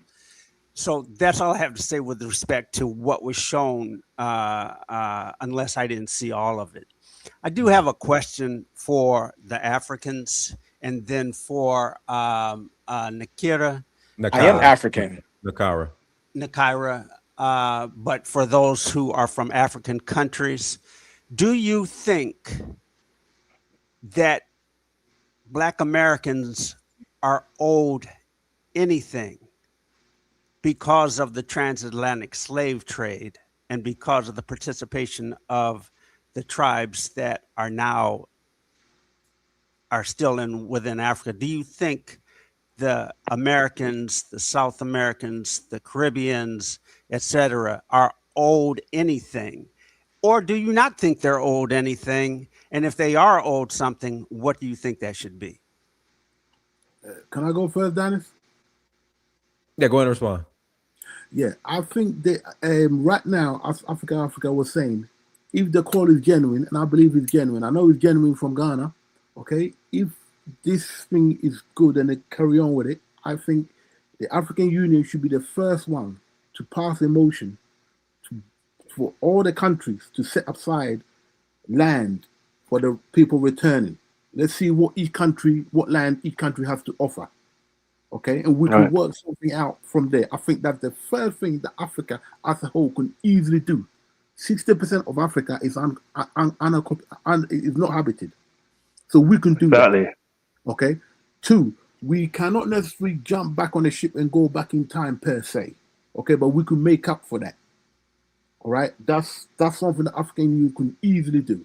Okay, And Louis, let me get a chop at it quickly, just 30 seconds to add to what you said. All right, my suggestion would be that instead of offering, we should ask them, and they should have an organization like the Mr. Invisible Man is saying, to tell Africa what they want from Africa as a collective. Do they want to have better economic, integration with African countries where they can trade with us for natural resources and other things like that? Because they may not want land to live on the continent. They may just want, favorable trading, deals for our natural resources that we have on the continent. So that might be another solution. But I'll pass the mic. From the Caribbean and all that, you can answer for that. But for African Americans, who's going to really now represent them? I mean, how do we move forward with African American in particular, or even Brazil? Well, I think for the African American part, I've said before, and you guys have heard me say this before, there are organizations in the United States that if they were, I guess if somebody went and asked them to make these connections. Invisible man, the problem is we're not organized here in America. Yeah. Like, that's the problem. There's no centralized Black American and Donis, organization. the other thing is, Donis, neither are the Africans. So that has to be created. But we have the African Union. We have the African Union and the leaders and the people will be willing to work with you. Trust me. Forget about those dusty ones that come in. So we do have Black American organizations. I don't want to allow. I don't want to allow our lack of solidarity as Black Americans to come across with misinformation that we don't have structured major organizations that represent the Black American community. I'm not saying that they're a monolith or that they're 100% accepted by all Black people, but collectively there's a handful of organizations that represent the majority of the 45 million Black people that live in the United States. There's Black business owners that employ Black people. We have over 100 Black colleges that Black Americans built. One second. One second. And then Invisible Man had a question for Nakira. Give me the organizations. NAACP was founded by W.B. Du Bois, who unalived it. NAACP and come on, man. Well, hold on, wait. Like, can we take? So, are we talking about our emotional opinions, or are we listening? Well, it's not an emotional. I didn't say we have to love it. I just say we have the organizations. I didn't say we all like those organizations. I didn't say everybody. I just say we have them. Saying we don't have them is not factual. Saying, hey, I don't really like the NAACP. That's okay. I don't like everything about them, right? But they're saying, do we have them? Saying that you don't have a Black organization is not the same as saying I don't like the Black organization. Well, it's not a Black organization. The NAACP is the National Advancement of Colored People, which includes colored people. It's not a Black founded in part by W.B. Du Bois. In part, but it was predominantly. Who was the co-creator of the word Pan-Africanism? It was the majority Jewish people who funded and established the NAACP. 100% Jewish people also co-founded the NAACP. But okay, so let me say this before you guys get into this back and forth. That really is. I don't want to back and forth. Okay, hold on, my man. Hold on, my man. Hold on, but Invisible Man, you had a question for Nakira. Ask her first before. Hold on. Victor, man, you got a question for Nakira. Go ahead. Okay. It was the same question that I posed to the guys from the African countries, but I do like Elvis's question because as you've heard, I believe business connections are the way to grow this. So I'll leave it there. Well, what's your question for Nakira? Does she think that we are owed, and how does she picture any type of reparative justice, economic or otherwise? Because I'm going to tell you, having museum dollars, I mean, that's nil. That's not even a drop in the bucket to do any reparative justice. But go ahead. Don't forget about the Black Farmers Association. Don't. Me. Let Nakira. Let Nakira. Go ahead, Nakira. Y'all do this weird thing with questions, but go ahead. Let the sister speak. Go ahead, Nakira. Okay, so again, like I had mentioned earlier about the dungeons for one, because I think that there's a list of things that can be done, especially in terms of the conversation about reparations. One, with the dungeons, for me personally, I think that there needs to be some type of diaspora representation. But I also want to, before I even get into that, I do want to make commentary on what the question was prior about the organizations that we do or do not have.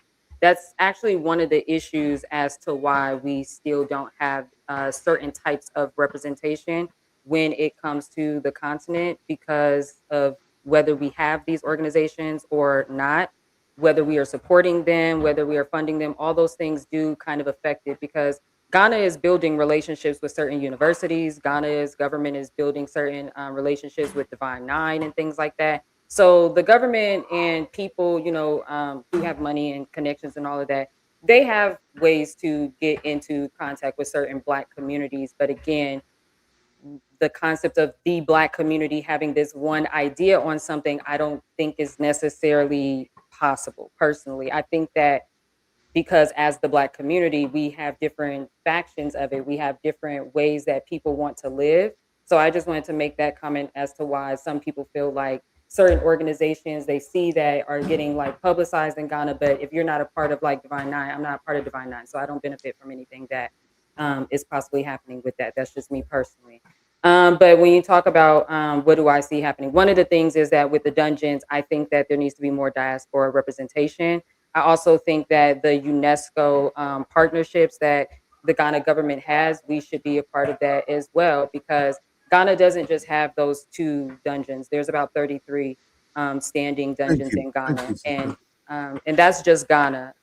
There's obviously forts and dungeons and things of that, and things being created, right? There's also slavery tourist attractions that are being developed that are not necessarily original, which I'm kind of against, to be honest. I do think that if we're going to have certain history museums, and if it is going to be particularly about our history here in America and the Americas in the Caribbean, or Caribbean, however it's supposed to be pronounced now, child.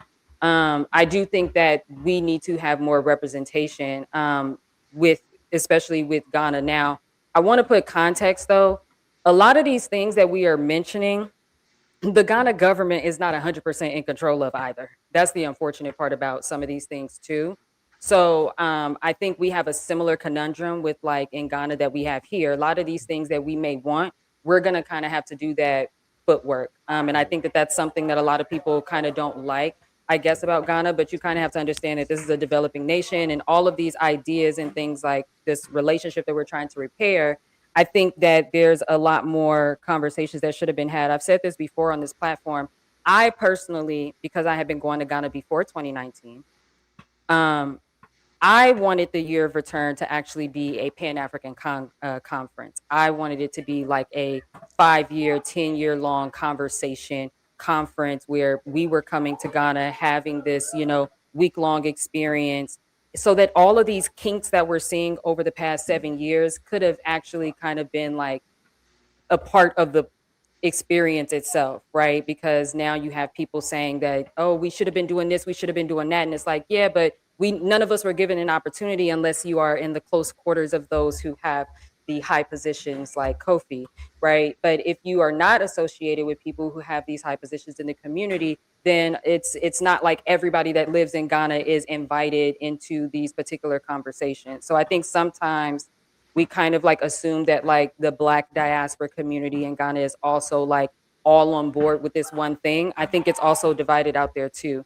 I think that we should have citizenship. Those are things that are also a conversation with the diaspora community. They're still trying to figure out the citizenship thing. There are people who don't want the DNA test. There are people who do. That's still a conversation. Again, I think that we could have avoided all of this through a Pan-African Congress, but I'll just stop there. There's also other things that I feel, but I'm gonna just stop there. Hold on, Invisible Man. Nakira, no, go ahead and finish. I was enjoying that. Go ahead and finish. I thought she was finished. No, Invisible Man. Golly, chill out. Nakira, do you want to add to? No, but I wanted to hear. Okay.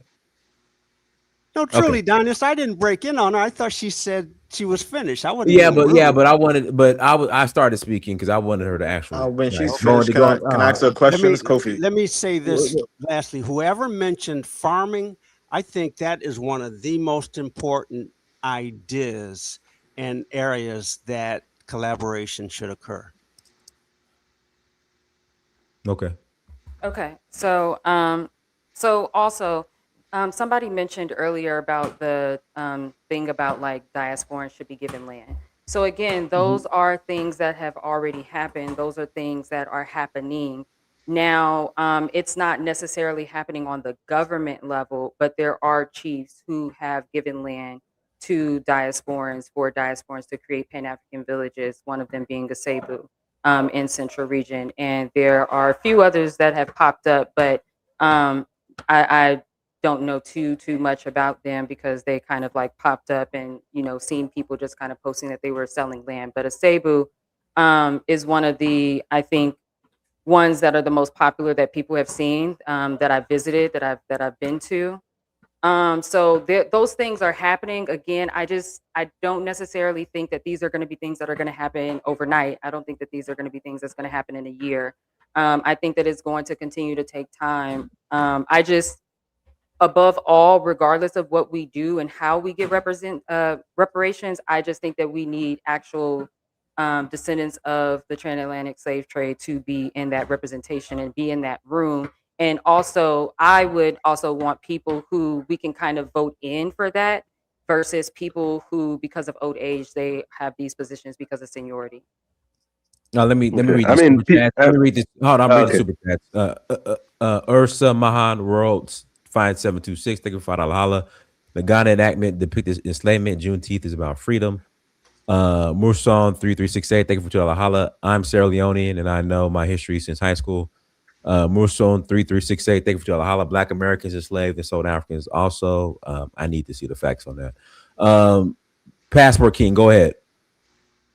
Yeah, I was just going to say that before. Let me pass the mic to Passport King. Go ahead, Passport King. Okay, no problem. Excuse me. Good afternoon, everyone. Can you hear me clearly? Yes. Go ahead. Yes, I'm going to jump right into it. There's so much to unpack, but hey, told you so. I'm a friend of the show. I'm a friend of the show. It's been a while since I've been here, but look how quickly in such a short amount of time. Man, Louis, be quiet. Go ahead, Passport King. Look how quickly in a short amount of time since Ghana's president, I'm going to try to be as respectful as possible to him. I don't respect him, but I'm going to try to address him by his proper title. When he came to America, but I will say this much, to run that scam at the UN, and many FBAs protested, on many, not just FBAs, people that go by freedmen or they go by FBA, Foundation Black American, people that go by ADOS, American Descendants of Slavery, even people that go by DOS. We was all like, nah, this ain't right. And we was shouted down. We shouted down by other people in the diaspora, especially from the continent, but not only the continent. Oh, we need to be quiet. We can't do this on our own, blah, blah, blah. And that's happened even on, no disrespect, on this program, like, oh, we need to step back and let him take the lead. Okay. Now, before we get to this this so-called slavery enactment, it's not just tacky, it's worse than that. It's mockery. Wasn't it just last month that Ghana's president talking about he's accepted the apology for the Vatican for their role in slavery? Or I don't know, maybe I was hallucinating. I'm not on drugs or nothing, but maybe I hit my head, it was hallucinating. Didn't that just happen last month? If I'm wrong on that, someone please let me know. Did that actually happen? That Ghana's president accepted the Vatican's apology for slavery, and now we get this. You see why there was so many voices that was saying, look, President of Ghana, whatever you want to do with the Caribbean or West Indies, whatever term they prefer, you want to do with Brazil, if they're cool with that, fine, y'all do what you got to do. But as for us here in the United States of America, and no, we are not African Americans. We reject that term, the majority of us. The delineation movement is growing. Everyone don't go by FBA. Some go by ADOS, some go by DOAS. But this African American term, it died with Jesse Jackson. And let me speak on that briefly. And please, Africa, don't take this as an insult. I know you're going to deny this, but I was listening very carefully. I got a very good memory. Shortly before you concluded your speaking, you mentioned African Americans, but then you mentioned blacks in the Caribbean. I found that interesting. Why did you say? Oh, hold on! Don't cut me off yet. You said idiot. He said African American, but he said blacks in the Caribbean. How come you didn't say Africans in the Caribbean? See, this is the problem that we have right here. Everyone wants to Africanize us here in the United States and make it seem like we're displaced Africans. We somehow either don't belong in America, we need to go back to the motherland. But you didn't say, and I'm not trying to pick on you, African, I'm just using an example. You didn't say Africans in the Caribbean, you said black. So how are people in the Caribbean or West Indies, whichever term you want to use, how are they black? And they don't address themselves as black in their country. They just go by their nationality, but we're Africans. You see this massive cognitive dissonance that's going on here. And again, I'm not trying to African American just sounds better. Can you let him answer the question? Go ahead. Go ahead, Africa. Yeah, it's what the African Americans tend to be most of them tend to address themselves as African Americans, and Caribbeans.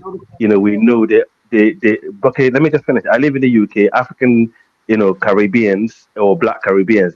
Most of them also, in general, they identify themselves as people of Caribbean but African descent.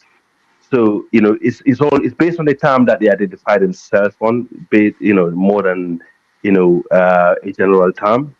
So most African Americans I meet, they actually identify themselves as African Americans, and in the UK they would say they're Caribbeans or they're Afro Caribbean or Black Caribbean. So I just use that lazy term. So it does not mean that they do not identify themselves as Afro Caribbeans, because in the UK, if you ask, when you fill in the form, the options are Afro Caribbeans, not Caribbeans. Okay.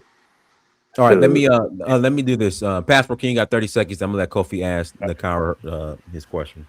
So, to wrap it up in a nice little bow, this slavery mockery, and that's what I'm gonna call it, it's not tacky, it was mockery. I know people are gonna try to make excuses. They didn't know any better. They mean it was beyond insulting. It was plain mockery. That's just the final nail in the proverbial coffin of whatever allyship with Ghana. We don't need their help. We don't need the You president guys of Ghana. pick and choose when to be African.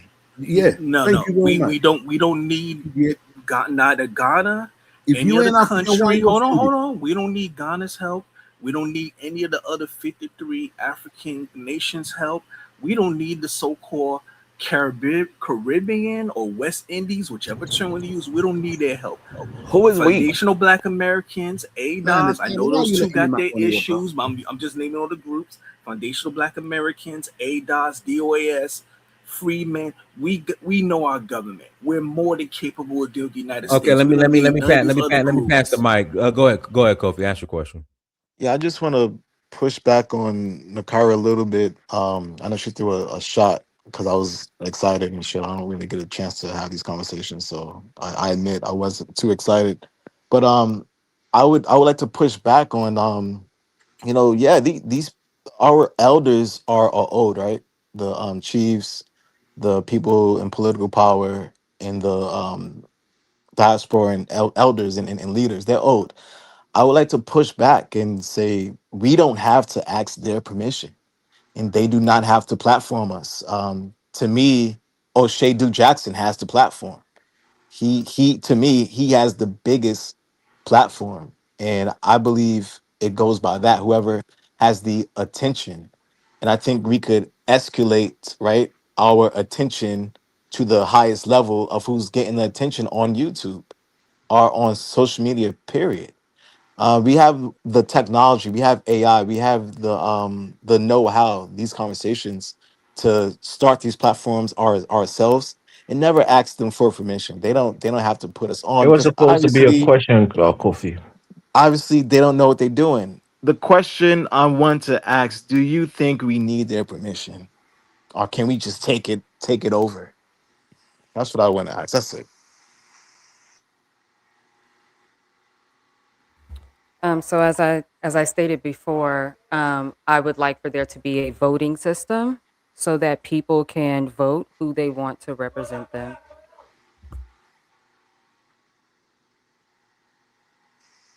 I would say people are voting, and it's not good enough. I just think if you're a Gen X, if you're a baby boomer, you're kind of too. So are you talking about the government or are you I'm talking talking about about people who all. want to be popular online? I'm talking about all of them. I'm sorry. Yeah, so I'm specifically talking about who gets to be represented in the Ghana government. I'm not talking about popularity right now. And I had a question for That's what it takes. Popularity. Nakara That's what it too. takes. Just to add on that, do you think the Hebrew Israelites who are part of your organization in Ghana, do you think they have a different agenda than just a regular, say, a Christian African American who lives in Ghana? And Elvis, I was gonna bring that up too, but go ahead because I don't. Yeah, go ahead, Nakara. I'm not. I feel like I'm being asked questions that I've already like responded to, and I feel Can I like I'm answer just like that? repeating myself. Yeah, because you're in a Kyron. You're right. Well, I mean, God, Kofi, be What's wrong with quiet, you, man. Yo, what's up, bro? Go ahead, I'm Nakara. Nakara, seriously. no, No, no, I'm Nakara, going to answer. go get some I'm water I'm because I'm asking thirsty. permission. I'm gonna I'm get asking water for the both of permission. us Go because ahead, we're sister. dehydrated. Go Go ahead. ahead. Go ahead, So, sister. Kofi, since you want to answer, let me make it more poignant. Is there a clash of ideology amongst African Americans living in Ghana based on their Of religions? course, Also, yeah. So of course, maybe of course. Kofi can answer. Respectfully, not. I'm not trying to answer for Nakara. I'm just excited. Bro, just answer, man. Um. Yeah, man. No, no, no, Yes, no, no. I Look, would. I she's would the say guest. yes. I think I would say yes. There's a clash and there's competition. I would say the Triple G, which I would more so call them the Divine Nine Christians, the corporate class. They have a upper hand in a way, right? That's Gen X. Then you have the baby boomers, which is quote unquote Rabbi Cohen, and the people that's in his age group, along with the Chiefs, right? They have a certain type of power, right? And that they're they're in competition, right? And they're fighting, and that's why mainly we really can get a lot done. And then you have like people like Steve Coakley Jr. You have people like um, in Kyra. You have people like myself. You have Ghanaians. You just have the African youth. Period. Um, to me, nothing moves without the youth, and they're the future, and they're going to be the future. It's going to happen. It's inevitable. All right, go ahead, Nakara.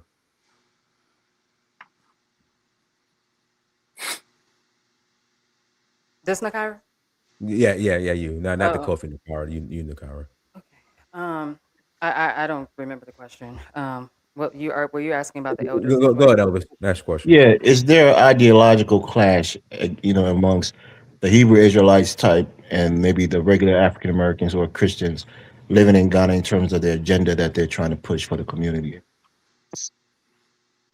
So I can't speak for other Black Americans because I'm not Christian or Muslim or Catholic or any of those.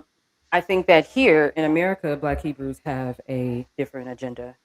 They preach a very specific message that I don't benefit from and that I don't believe in.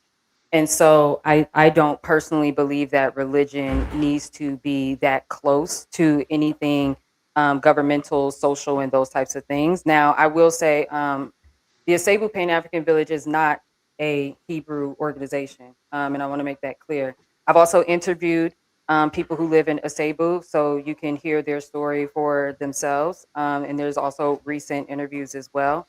But for me personally, I don't want religion to be that close to certain things. Now, everybody's going to have their traditional beliefs and all of that. I just think that when you ask, is it an ideological clash? I mean, yeah, it's automatically an ideological clash because you have people coming in identifying as a very specific thing while also representing the Black American diaspora. So I would personally, if people are going to be identifying as those things, then I would want people to have their own groups instead of people coming into organizations and noticing that there is favoritism or there are things being only done for certain groups or whatever the case may be. And I'm not saying that that's happening. I'm saying that's a normal thing that will happen. So for me personally, I don't feel represented by that. I haven't benefited from that. All right, let me pass the mic to Tony Red. Go ahead, Tony. Unmute yourself. Hey, what's going on, y'all? I ain't really got nothing on that topic because I'm not from Africa. I'm an American.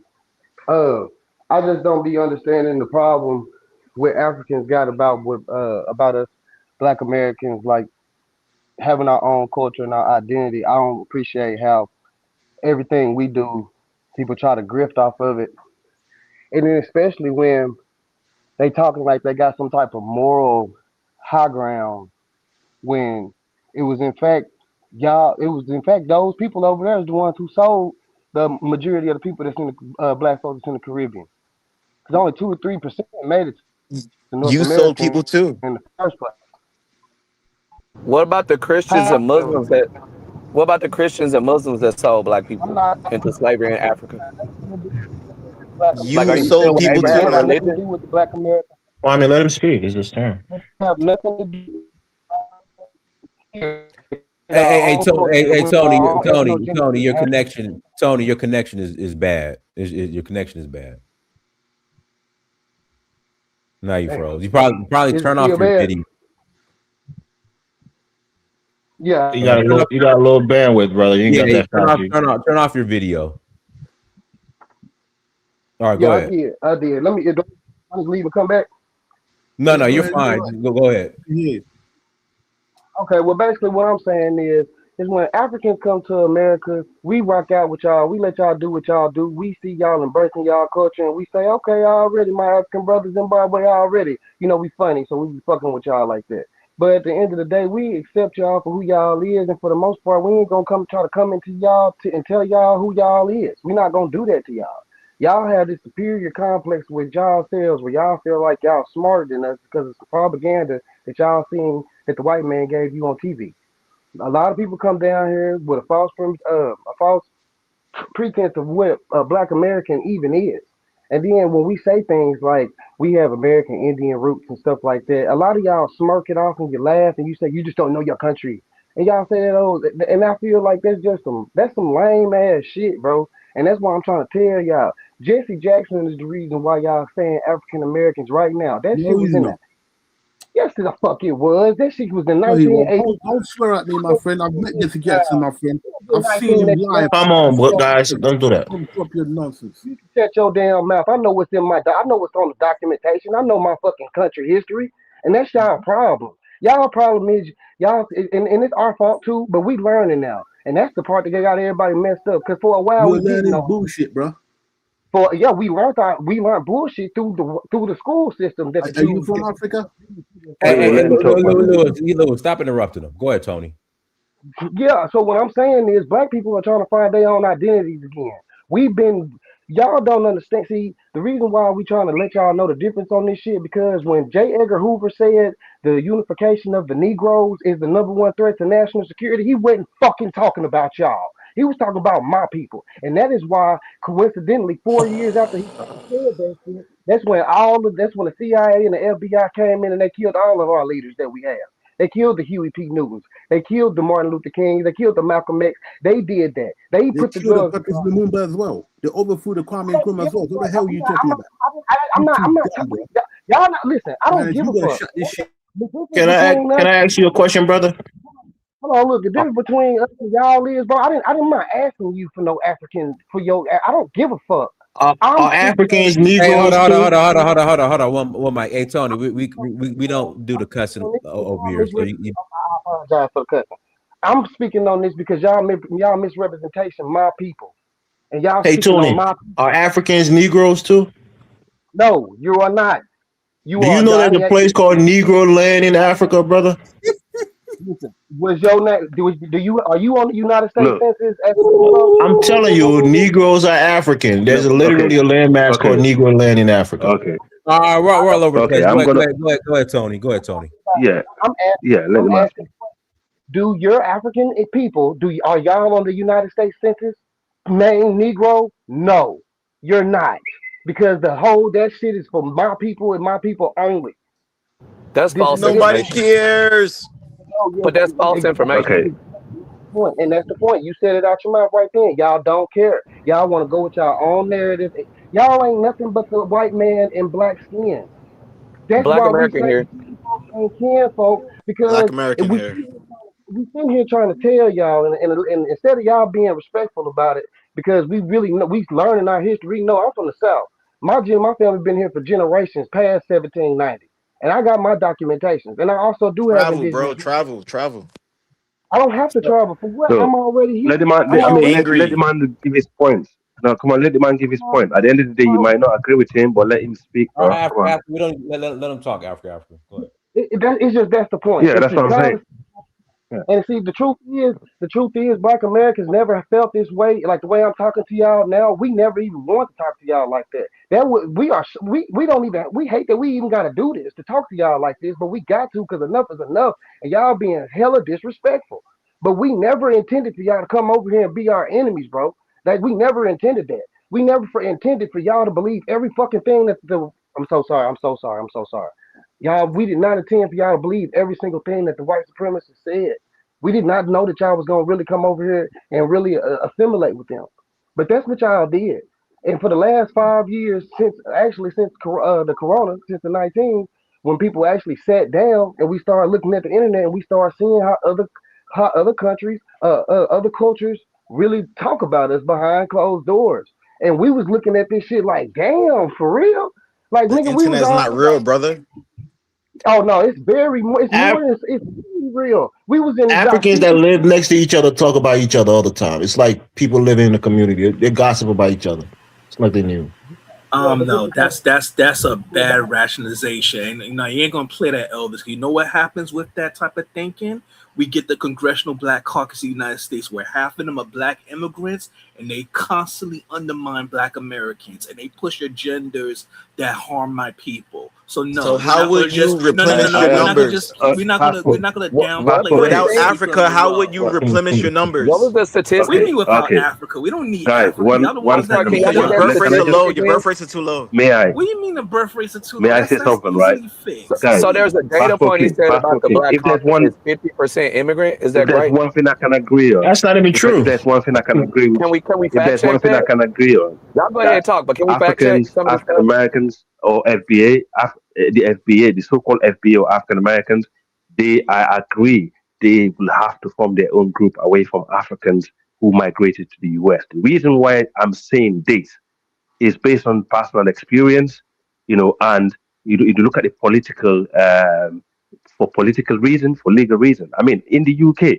we have had African politicians who came from the mainland continent who have came to the UK and also currently working against the Afro or Black Caribbean or Afro Caribbean or people from the Caribbean who actually are children of slavery, who have who are descendants of slaves, who actually try so hard to fight for all the civil rights, and make life easy for black people in Europe.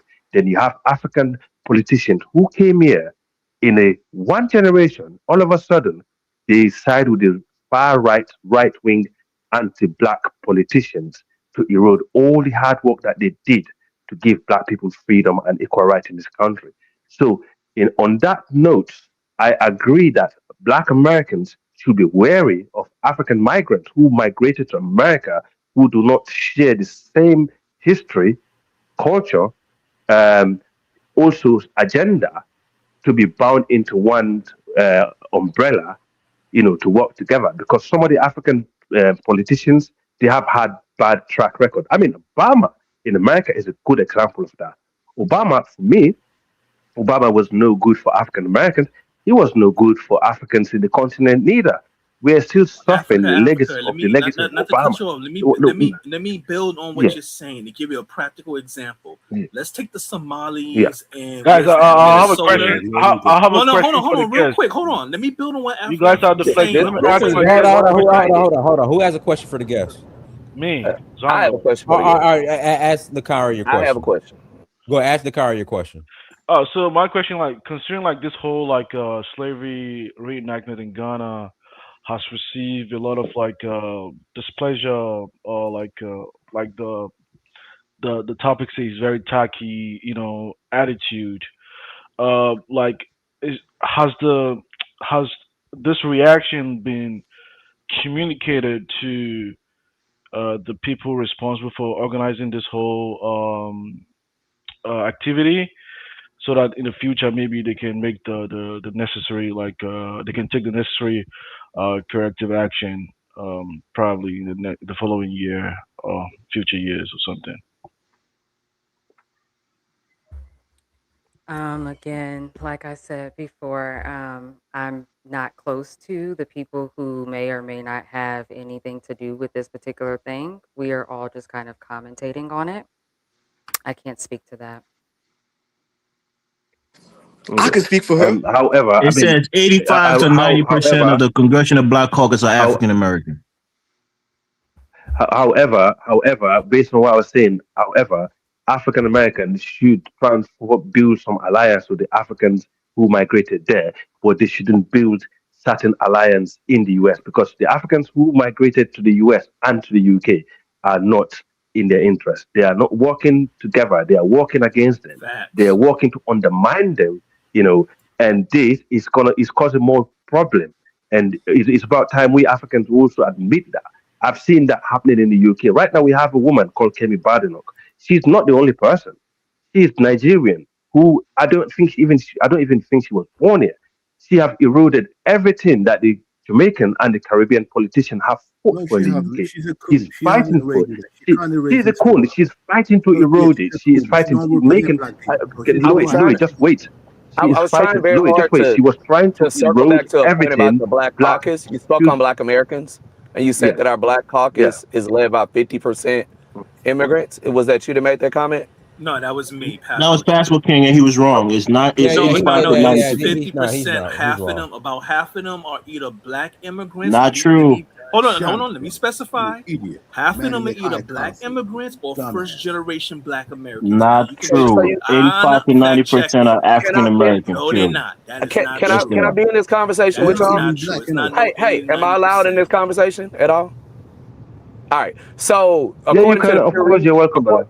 According to the Pew Research Center, immigrants make up about 15% of the Congressional Black Caucus. And that's a quick search could pull up that information. When we're having diaspora conversations, I respect everybody's feelings and lived experiences, but we got to stop this thing where our emotional perspective of what's happening in the Black world overrides actual verifiable facts that we could pull up about. You want to say Let that, him right? finish. So Let him finish. 50%, right? Finish No. talking. Let him finish. African, Passport You gotta man. let other people talk.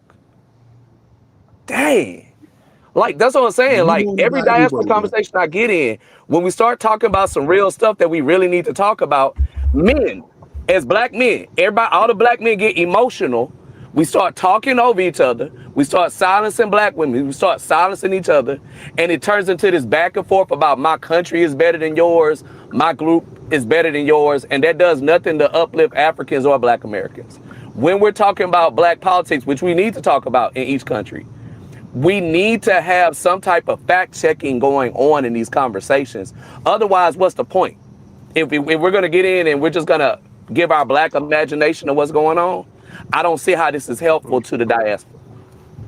I mean, also we're sitting there bashing Ghana. What about Nigeria? Nigeria, where most of the slaves came from. At least Ghana is trying to do, rightly or wrongly, Ghana is trying to do something. What about Nigeria?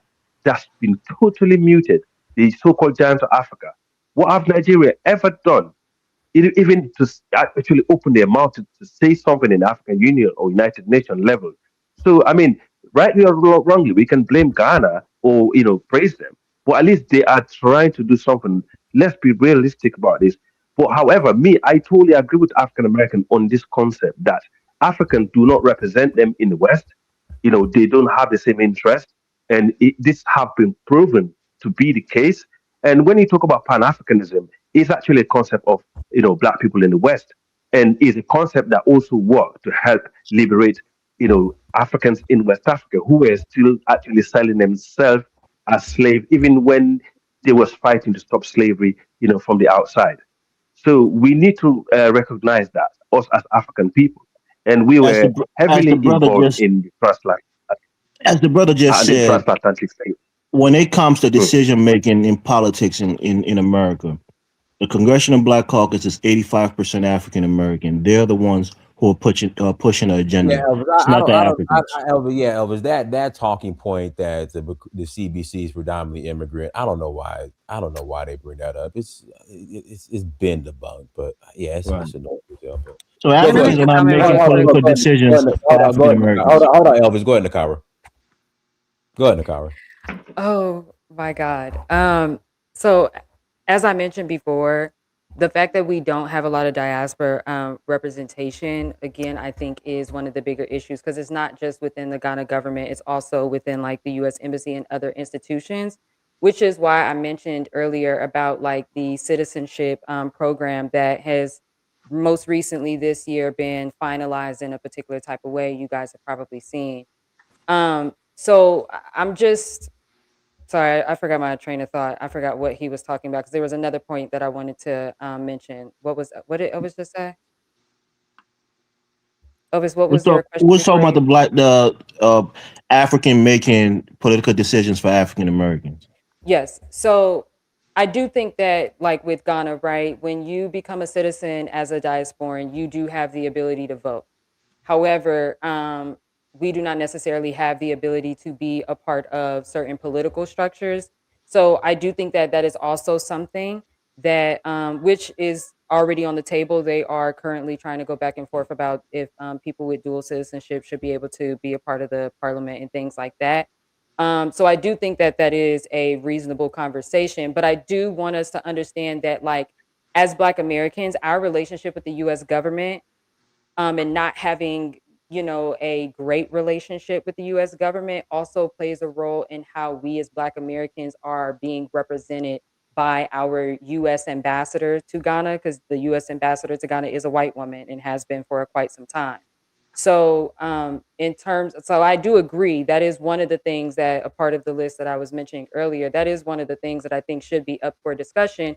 However, as I mentioned before on I think the last pod that we did with Dynas, I have seen Ghanaians have this conversation online about the Black Americans are going to do Liberia to us thing, which I think is really unfair. But I just want to put that out there that I do think that it's one thing, because I know people feel a way about people being able to be in our politics here in America, but just also understanding that we do not control that and all of that. But I do think that we as the diaspora should be able to play a role at least.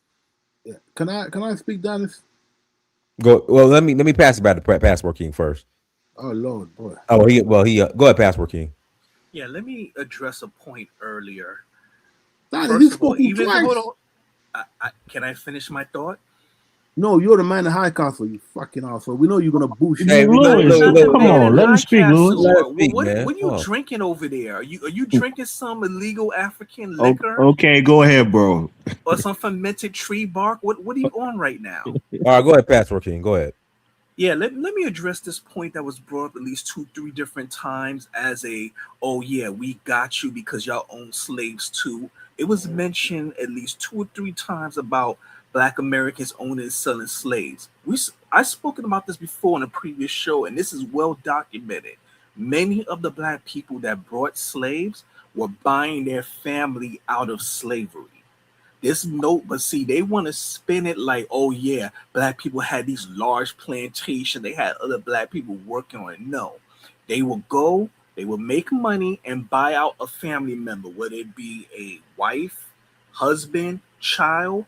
That was the majority of so-called Black slave owners, was purchasing their freedom for their family members. It's not what Africans were doing, where they was raiding villages of other Africans and taking them, around the tree of forgetfulness and putting them in slave castle to be transported. That kind of nonsense was not going on. So we're not going to play those That's not games. fully They were true. black overseers. So that's not. So I'm a You Black ain't gonna play American. You're those misrepresenting. games. That's They were false. What black you just Excuse said. me. overseers. What am I So misrepresenting? so You so in There the was you have levels. to. so There in was the levels to Louisiana it. Where's your colony, sources? I'm Where's your answering you. sources? Okay, I'll give you Bro, yep, you go to Jingo. 64parishes.org is a very reputable source for Louisiana history because we are Black Americans at this point in history, right? In a Louisiana colony, if a Black person had a child by a white man, that child could be free and that mother could be free. That race class of mulatto people who became Black American after 1865, after we all became Black American together as an amalgamation, several different distinct Black American groups, right? Those mulattoes became Black American, but a lot of them owned slaves and directly participated in the same system as white people. They weren't on the same class level as whites, but they were racially separated from Black people. Historically, now there are people, like a lot of Black Americans descend from mulattoes. That's part of the reason why we don't agree on politics or how to do things, because some of us are masters' kids and have a completely different proximity to slavery, right? That's why you have some Black Americans online now saying all us weren't slaves. Some of us were freedmen.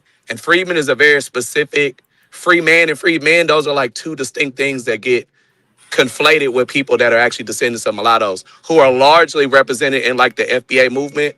A lot of these are mixed race Black people that partially identify with Blackness. Only when we're having a fight with somebody, but not when we're actually building anything in the Black communities. Excuse me. Where are these That's records that a great prove? insight. Hold on. No. You're gonna I just made a quantify comment. this. You got the floor, Wait, hold bro. on. No, wait. Stop. Where are these records that prove? Passport. You got 30 seconds to ask your Yeah, question. Then it's you not can gonna take me respond. I 30 got to pass the seconds. mic to Kidola. Go ahead. Where are these records that prove that these mulatto slave owners existed? Where are these actual records, please? Oh, in museums across the country. I mean, I could introduce you to some mulatto families here in Louisiana. I'm from Louisiana. We go to New Orleans, we go to Lafayette whenever you want to. You can meet them, the descendants of mulattoes. I know Black I people got right now. Like these people are I got related to mulattoes there too. slave owners. Like they have dinner together. Hold Like on. yeah. Too, bro, because some of those mulattoes were actually mixed with with Indians as well too. Oh So boy. you really can't say Some of that. them were. Some of them were, but a All right, very small percentage. Hold on, Native one mic. American. Hold Just to on. be clear, Native Americans make up less The than host like. is talking. The host is talking. Me, do me a favor. Put your sources in the private chat, and then because I got to pass the mic. Go ahead, Kidola. Okay, I got you. Thank you, Dennis. I've been listening to this show, what Ghana is doing. I think Nigeria already figured out a long time the blacks in the United States are different type of people. We'll be taking out to build economy like Chinese. We try to go back to what happened in the past. You have to remember slave trade or what happened in the past happened to the white man too. Russia is a slave country. Russia are slave people too. All those East Europeans, they're all slaves to a lot of white Europeans, and majority of them even from Portugal. Chinese are under the British were demonized and destroyed by the white Americans and the British. But the Chinese are superpower. When you want to bring in people, places like United States, we have to do what we call proper color check. You can bring those somebody that look like Smokey Robinson type of tribe, like that guy that came and says Indian, because we have to know who are you really. Tell us who are you. Don't bring you to tell you're Indian, then come to deceive us you're being African. No.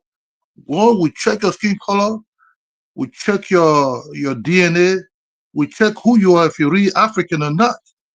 Because bringing these people in, like a lady that brought you said, no, they don't look like us. I'm Indian out of the blue in Ghana. After having a good time with young Ghanaians and was being battered in Ghana, now she, try to say things like, in that they will have to build what called special hospital to do what called cognitive test. So some of them they're crazy.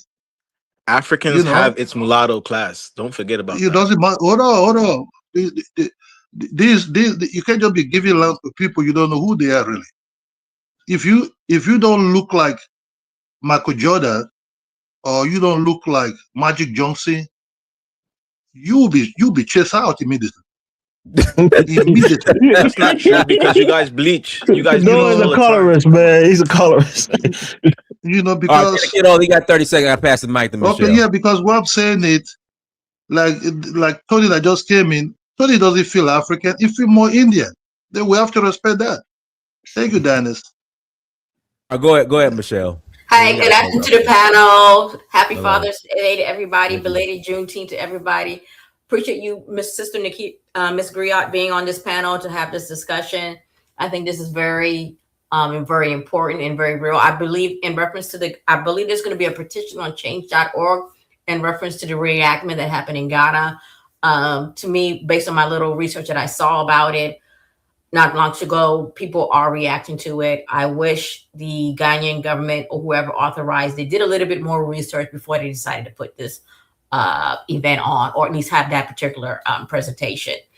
I really wish, Dinus, one day if we can get a place in Atlanta and have a formal discussion and have this discussion one-on-one, and please, like Mr. Elvis, Brother Africa, Merchant, we speak face to face. Like, this discussion is long overdue. Like, people will fly in from wherever. I mean, I know it's idealist, but we have to have the discussion because things are starting to get out of hand. Because I see it in my workplace. I see it I live in the DC area. I see it, and it's becoming profound. Again, we're not as bad as South Africa on that extreme, but I'm seeing it coming out in different ways as a global diaspora. Because I live in the DC area and I work in healthcare. And so these are very, very real concerns as if we're going to grow as a diaspora. And like my another issue with the brothers coming from the continent of the Caribbean, you guys now are here in the States or in the West. Your children are not going back to the continent, maybe for a 2-week visit, if that. Nobody's going back to the continent. So what's going to happen when they stay here? We need to start having real discussions about our future in the diaspora as we are living our lives in the West. Thank you. All right, let me read these super chats. Usa Mahan World 5726. Thank you for $10. The AU has set your hands the narrative that foundation Black Americans are African. We're Africans until the 14th Amendment. False. We were counted 3/5 American citizens in the census since 1776. Yogi Fish 01. Thank you for $10. The constant interruption on this panel is an example of what Black Americans are concerned with regarding external Black thoughts to Black Americans' unique concerns. You're interrupting us. Yogi Fish 01. Thank you for $5. Blessed to our brothers and sisters of the Black diaspora. We aren't against you, respect you, and love you always. All right, Nakira, anything else you want to share? We're going to go ahead and start closing out. Yeah, I just think that for me personally, I think one of the things that will always be disgusting to me is that when those of us who claim that we're on the same side of this Pan-African experience and journey, it's just the way that we engage. You know what I mean? Because it's one thing to always have words for your quote unquote ops, but I think we have a lot of kinks to do. You know, I see in the chat people questioning if I'm Black American. I find that to be so disrespectful. Just because I don't think like some of you, how do you think that you can take away what my identity is but then tell me that I need to fight in solidarity with you. It just doesn't really make sense. For me, I have built a 13-year relationship with Ghana. So unfortunately, like online personas is not really enough for me to throw that away. Are there things that Ghana absolutely like irritates the shit out of me? And there's things that happen that I'm like, let's talk about it, of course. But I mean, that's my relationship here in America. I think just being a black person in general, it's a constant corrective status. So I know that a lot of people say things like Pan Africans put Africans above ourselves. I don't personally believe that. I don't do that. I just think that there's a lot of different ways that we can critique each other and challenge each other, especially, and let me make this disclaimer. I think when we are talking about Africa, especially, those of you who have no interest in Africa, it becomes unfair to have a conversation, right? Because if you already don't have an interest in Africa, you don't need to convince me how you feel because I'm not convincing you how I feel about it, right? So I just hope that like wherever people are in their journey, whether you are anti or for it, just also understand that like if we're going to be this black community that we all know is not necessarily on the same page, a part of being in unity together is to still be able to help out each other whether we are on the same exact fight or not. All right. Yeah, I mean, good point. Let me pass the mic to Taraka. Go ahead, Taraka. Man, I was trying to get on a while now, bro. What is up? You on now, Taharka? You on now, Taharka? Yeah, that's all I can say. You on now? Go ahead. All right, and I did wish you happy Father's Day today. I didn't get no response. I was gonna respond to everybody because I got like 100 of them, so I was gonna respond before I went to bed. Go ahead. All right, cool. He left you on red, Taharka. Yeah, the people that I wanted to reference, it looked like they left the show, but I didn't know that did they was it some kind of play that they put on? You said they reenacted. Was it a play? Yeah, I played it at the beginning. Yes, it was a play. Okay, no, I didn't get to see yet. I got you know where I could go watch it, Dinus? I saw it's on X. I just typed in Ghana Re-Enactment slavery and it came up on X. Okay, all right. So you can go ahead because I got to see before I could comment on it. So you could go ahead. Next person. Okay. I mean that's it. Go ahead, Africa. I know you want to say something. Yeah, I mean, I do, thank the sister for coming on because the reality is we, black people in the West, us Africans who migrate to America, and to the UK, we need to work with our African American brothers and what you call the Black British, or who are Afro Caribbean descendants, over here. Because the reality is these people been here longer than us, and I learn a lot from them, from schools, skills, culture wise, and they learn a lot from me being here. We shouldn't be afraid of each other. We know the history of slavery is really bad. We need to, find a common ground instead of arguing online and spreading hate between one another. I mean, look at what's happening in South Africa. If that could be the extreme of the situation that we could find ourselves in, in the West. We have loads of reasons to unite us and we have loads of reasons to divide us. So let's just work together. I mean, African people in general, they're quite tribalistic and quite divisive, before they go to the West. So they already have this sort of mindset. So I actually advise the black people in the diaspora to be aware of that. So do not take them too serious when it comes to certain things and how they express themselves. And the people that have been to Africa know that better. So these people are highly divisive, and that's how they manifest themselves when they come over here. That's one of the reasons why they don't actually really mind racism. They can put up with racism because they've been dealing with tribalism. It's a cultural difference. And that's why I think African Americans and Africans are totally different, people in a different way. Even though we have a high African descendant, you guys have, high level African descendant, but the culture is different. and Africans have to respect that. You know, they go over there, they live in a community, and they coexist. They should respect you guys, and I think that is definitely something that they shouldn't be ignored, because ignoring that can cause problem in the future. I pass the mic. Thank you. Dennis, let me just say this quickly, right? No, I So, gotta read the super chat. okay, Say read the James super chat. 56, thank you for $5 holla. I challenge Passport King to provide 2 names from the Congressional Black Caucus with West or Central African heritage. Go ahead. Yeah, so those of us who are Africans who live in the United States, I live in a city outside of Minneapolis here. Diners, if I could tell you, if I could look for a political organization that is led by African Americans, where Africans can join and be a part of a political voice, it's hard to find them. So when people talk about politics, most Africans have to find their own organizations, to help with their own diaspora groups and maybe even have a political, leaning towards that group. But I'm saying it's not a national organization of political activism or political, packs where Africans who come into this country can be lured into or be, recruited into so that we can have one voice as Black people.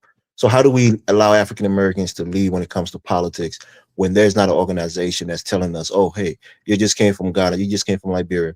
If you're a citizen, you can join us. This is what we're about. We're Black led. We're gonna, we're pushing for this political ideology. There's nothing like that. So we're just scattered, and everybody is for himself when it comes to forming a political ideology. African Americans don't have the organization or the political, groups to steer Africans to a direction that politically we can all coalesce around and vote as a voting bloc. Diners, can I respond Elvis, that real maybe quick? not Minneapolis, but they have them other places, like New York. That's a Here good in point. What is Atlanta. it They have called? other What is it places. called, for Diners, example? can I respond to that briefly? Yeah, that was direct. Go ahead, Pat. The Africa Center. Yeah. No, let me respond to that briefly. Because I see this the problem with diaspora immigrants. Y'all think you know, but you are very ignorant of U.S. history. We have had many organizations who are U.S. slavery descendants, free men. Now some go by FBA, some go by ADOS, DOS. You know what's happened? Things like COINTELPRO, things with people getting assassinated. Whenever we get an organization, at first they just watch. And then when they start making moves, they start infiltrating, they start turning people get arrested, people die. So isn't it that, oh, we're helpless, we don't know what to do? Every time we get an organization that's effective, various forces, usually it's the corrupt government, but guess what? It's unfortunately sometimes it be our own people. They get a sellout, and yes, sometimes it could be terrorists. That's why you don't see organizations. So guess what? It doesn't mean that organizations don't exist now. It means we adapted. It means that we figured out, okay, there's a reason why, and y'all hate this man because y'all think he's the boogeyman. But I'll say it real quick. Tariq Nasheed, y'all think he's the leader of the FBA, but FBA is a lineage. There's a reason why he says he's not the leader. It's not that he's a coward, because he knows that leaders get taken out. So we figured out, okay, we can't have a traditional organization in the way it used to be because they know how to crush that. We got to think and move differently. And I'm going to say this one final point. You think there's no organization? You know what just happened recently as of the Rick Child verdict, but it's actually bigger than the Rick Child getting away with the murder of that young teenager Cyrus from you know what in the back. There's right now a nationwide boycott of Asian-owned businesses in the Black community. At first, the Asians got online talking greasy, talking smack, but guess what? It's been barely 2 weeks. They've been online recently, but guess what? Now they're copping pleas. Now they're talking about we need to come together. It hasn't even been a month yet. Tell us the political organization that African Okay, I would immigrants like can to hear. join. Hold on. Why do you see Elvis? that? I would like Shows to you hear the how sister limited answer your question understanding because you I are. think When he lands his plane, can I Sister answer you Nakira, directly? can you answer? Yeah, Sister Nakira, can you answer Elvis' question? Because I'm really interested in that as well, please. Yeah, so If you may. I was just at a conference for the Legal Defense Fund. It's actually separated from the NAACP, but the Legal Defense Fund was founded by African American Thurgood Marshall. Majority membership Okay. is Black, but they also have participation from the diaspora. They very much Okay. recognize the diaspora. So if you go on their website or you reach out to the Legal Defense Fund, and the Legal Defense Fund they're separated from the NAACP because they handle the legal cases like what's going on with Carmelo. So they actually show up in communities all over the country and actually fight for Black Americans, they're also involved in Black immigration cases and situations dealing with ICE. So I actually met some people from Eritrea that were hosting a panel at the Legal Defense Fund conference back in New Orleans back in the fall, right? We're talking about a political group. We're like a voting bloc. We're like a voting bloc. Like if Africans want to, align with you guys as a voting bloc, is that an organization where they can actually work with you guys? Why can't we do it? We're a panel. We're a panel. We can do one. I want to clarify, the Legal Defense Fund is directly involved in Black American politics, Get Out the Vote efforts, GLTV. They align with organizations like Black Voters Matter. Cliff Albright is very much Pan-African. You know what I mean? Like these people, like they will be organizing your voting block. Matter of fact, Black Voters Matter, in addition to the Legal Defense Fund, they directly work with like Black immigrants, making sure y'all are represented, or if you are actually no longer an immigrant, you're naturalized, and you're now a citizen just like us, you have the right to vote. They definitely organize so that you guys are voting with us because you're still Black people, regardless of your citizenship situation. So yes. And see, those organizations, So there's some man, let me grassroots point this system. out real quick. A lot of them organizations are very deeply tied with the DNC and Democrat. That's also You know, another hold on. If I can interject, Pastor King, I was going to bring that up. That like Black Voters Matter. That's a liberal DNC organization. Thank you. That- So that's that is another false. reason why we're backing away from these so-called So organizations. before y'all take over the panel, We're so- not holding the water for the Before you take over the DNC panel, anymore. Cliff Albright is not a Democrat or a Republican. Never has been. No, you ain't gonna play those games. No, so you ain't gonna. You ain't but gonna. I'm speaking of facts. I'm not, through brother. that one. We That not women. Can organization we? is a Can we not? DNC Can we not go back and forth with each other? Can we? Yeah, be men? but me, Why do you have to refer to women that way? The host is talking. Why did a man have to talk like repeatedly 5 times? The host is talking. Like so Meech, I'm on Black Voters Matter. I'm on their Instagram page. It's all liberal, far left leadership that's on this page. So I hear you, but Yeah, there's no such thing as liberal far left leadership in the Black community. That's disingenuous historically. you're being disingenuous by saying that. Thank you. You're being ahistorical. You're being ahistorical by saying that. Literally. Is there a conservative organization that is recruiting Black people, Adonis, that we know about for Black conservatives? Okay. So y'all are Black But see, that's the conservatives. problem. No, I'm a liberal. I'm just we don't asking have to be Adonis. conservative. They have different ideologies. Y'all moved the goalposts. We was talking about Black. Now y'all talking about conservative. These are non-partisan organizations I just named. They do not have a political position with a party. I'm looking at their page. They are definitely left. They're definitely DNC leaning. It's a DNC leaning organization. They are not DNC leaning left. Like Yes, you're looking they at their are. page. Just Read the Black page. Vote Read Matters. it. That's DNC. There was another one called Black Voters Matter is not DNC. You're lying. They don't make you a vote Democrat. Hold on, stop. Hold on. It's Meech, hold on. I'm on here right now. They got Roland Martin on here. I mean, come on, man. What does that mean? What do you mean? What does that mean? Roland Martin is a conservative Negro. I just talked to Roland Martin like 3 weeks ago. You took the bag from Kamala Harris. He's a multi-generational, wealthy Black man. This man has never lived in poverty. What are you talking about? Roland Martin knows.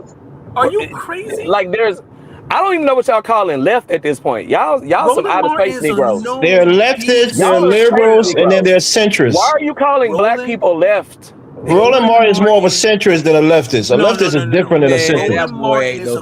I'm Black. I don't know what y'all are. I'm Black. Black people have Black politics. It's not left or right. Multiple times after the Democrats lost elections, when the very next day Roland Martin was on camera. Brother, we're having a national debate. Brother, we're having a national Black debate about voting rights for Black people. That's not right or left. Okay. We're having a civil rights fight right now. What is wrong with you Negroes? The host is talking. Is would you consider Joy Reid on the left? Yes. Okay. Joy Reid isn't she an immigrant? Joy Reid is on. No, she's not an immigrant. She's born here in America. Joy Reid. Oh, okay. What's her lineage? This is from Congo. Okay. No, she was born here in America. Her father is. I understand her She's first citizenship status. I didn't generation. ask her citizenship status. I said her But lineage. the point I'm making is Joy Reid is on this Black Voters Matters page front and center. So I mean, come on. She is black. Yeah, black voters, Don. That's not saying vote a Democrat. You can be a black voter and still register and What vote are we Republican. doing right now? These What organizations. are we doing right now? So let me say this: Are they going to have Candace Owens on here? Are they going to have the in Florida the guy If that's she wants to be down here? What do you mean she wants to be? She can be on there. No, dude. They're clipping pages and just putting it on here. It's for black voters, Don. They don't need permission from Candace Owens to clip her on here. Hey, can we have some data real quick? So what percentage of black voters vote Democrat or Republican? Can we just start there? The majority vote Democrat, correct. Okay, so if we're mobilizing with black people, irrespective of what their political party is there not going to be an unintentional overrepresentation of Democrats in the room if we're talking to Negroes in large black populations that are majority Democrat districts? There you go. You see, got it. But again, you're proving. So then you're proving my point that this is a DNC organization. No, it's a black organization. No, it's just that black people are just Democrats by a large percentage. That's all it is. And we're Democrats because of the '64 Civil Rights Act. Do you know what the Civil Rights Act is? I'm very, very aware. So you know about the party switch when black people only became Democrats because of civil rights, not because of left-leaning, not because of socialist utopia, because they passed the Civil Rights Act. That's the only reason. They have policy. If we talk about policy, it doesn't matter if we talk about Democrat or Republican. I supported Republicans that were on board for prison reform and Democrats that were on board for prison reform because my goal was blackness. Prisons disproportionately affect Negroes. I don't give a damn if it's a Republican or a Democrat. Republicans supported legalization of marijuana. That affects black people. Guess what? I support those Republicans on marijuana, as well as the Democrats that support marijuana. I don't you vote on issues by issue basis. Yeah, I hear that. I hear that. Who has the best policies? Donnie is a black conservative. Just know that. I can tell that it's the comparative, right? I can see that. No, I'm no party, and I'm friends with Republicans. I'm not liberal. I just do what makes the most sense. Okay. You vote by issue, yeah? I'm friends with Republicans. I'm black first. But what I'm saying is a lot of these. I'm glad you said that. I'm glad you said that. What I'm saying is a lot of these so-called black organizations are not black first. And I'm calling cap. They're left. And that's the problem, Diane. But Diane, you know, when you get in that booth, they can't make you vote anyway. You vote the way you want to vote when you get in that booth. Diplomatic by calling them left. They're DNC you know who's not black first? Black nightclub owners are not black Let's first. tell the truth. Black rap artists are not black first. Black celebrities are not black first. Black podcasters are not black first. Half the Negroes got a white woman at home. Hey, that is the black podcaster. You say he's not black first? Rap artists are not in Congress making laws. So you're just babbling. If you're going to go that far, talk about black garbage men. I'm saying the black community is whitewashed as a whole. But the goalpost is moving because our black community is whitewashed. There's no aspect of black professional life. You got two people in the panel. You got to pass the mic. You got invisible man. I think everybody's smoking, but go ahead, Nakira. You can add to this. We definitely got to close on now. Go ahead, Nakira. I'm not really sure what the conversation is, so I mean, I'm not sure what the debate is about. Are y'all still talking about organizations? Who holds our best interest, the Dems or the Republicans? That's not the conversation. We weren't talking about that. I was answering the brother's question. As far as Africa goes. I was asking the brother a question about organizations that accept Africans and then some people inserted their bias and turned it into something else. Right. It was calling out the truth that the groups you mentioned. I was asking the question, Nakira, if there are organizations that black immigrants can get into and have black Americans steer them politically, because there's this accusation that black Africans, immigrants, don't like to vote with African Americans when it comes to politics. So are there organizations that's recruiting us, to join them so we can have a political unity between black Africans and black Americans? That's never going to happen. Mr. Elvis, my That's you. I was actually in the car. Well, go ahead, Nakira. Go ahead, Nakira. Now pass it to Michelle. Do I personally know? No, because I don't do political organizations personally, because whether you are independent, Republican, Democrat, I think the bigger question is kind of like, why do we need a voting block for people to know what to vote for? Because the reality is that um, both times that Trump was in office, he implemented a either Muslim ban or an Africa ban. So if that doesn't matter to people, then hey, that's for you guys to kind of decide.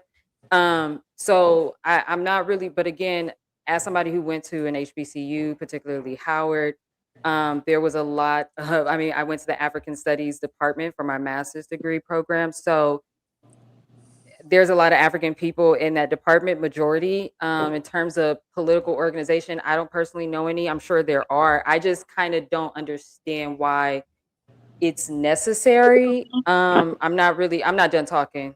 I haven't interrupted nobody on this panel. I'm not really sure why it's necessary. I think I would be more interested in, like, when you guys are coming over here, right? What is your goal in America? Just like how we as Black Americans are asked the same thing, who go to Ghana and go to these different things. We're asked, what is your goal, right? And then that's when we have to kind of like do the research on understanding what the locals want in the particular place that we are. So I think that, like, relying on organizations to kind of do the work that we could do on our own, I think has kind of been a part of the problem, because a lot of organizations, again, still have some type of bias to them, whether it's religion, whether it's political ideology and those types of things. So me personally, I feel like Black immigrants should probably do a little bit more in actually being a part of the things that already exist. Because if we keep doing this thing where it's like, oh, we need this, we need this, we need this, but we're ignoring the things that already are, right? I don't really understand why we need to keep kind of like reinventing something that still isn't really being done on our own. Because as we just seen, people have their own, some people are Republican or conservative and all those things. And I don't even understand how that's possible as a Black person or an African person. So that is on y'all, depending on what y'all care about. Like I said, there has been a Muslim and African ban with this administration twice. So I guess that is something that is liked. So yeah, I can't. That's all I gotta say on that. All right, go ahead, Michelle. Then we got to. Yeah, I like to pick it back off Ms. Griot.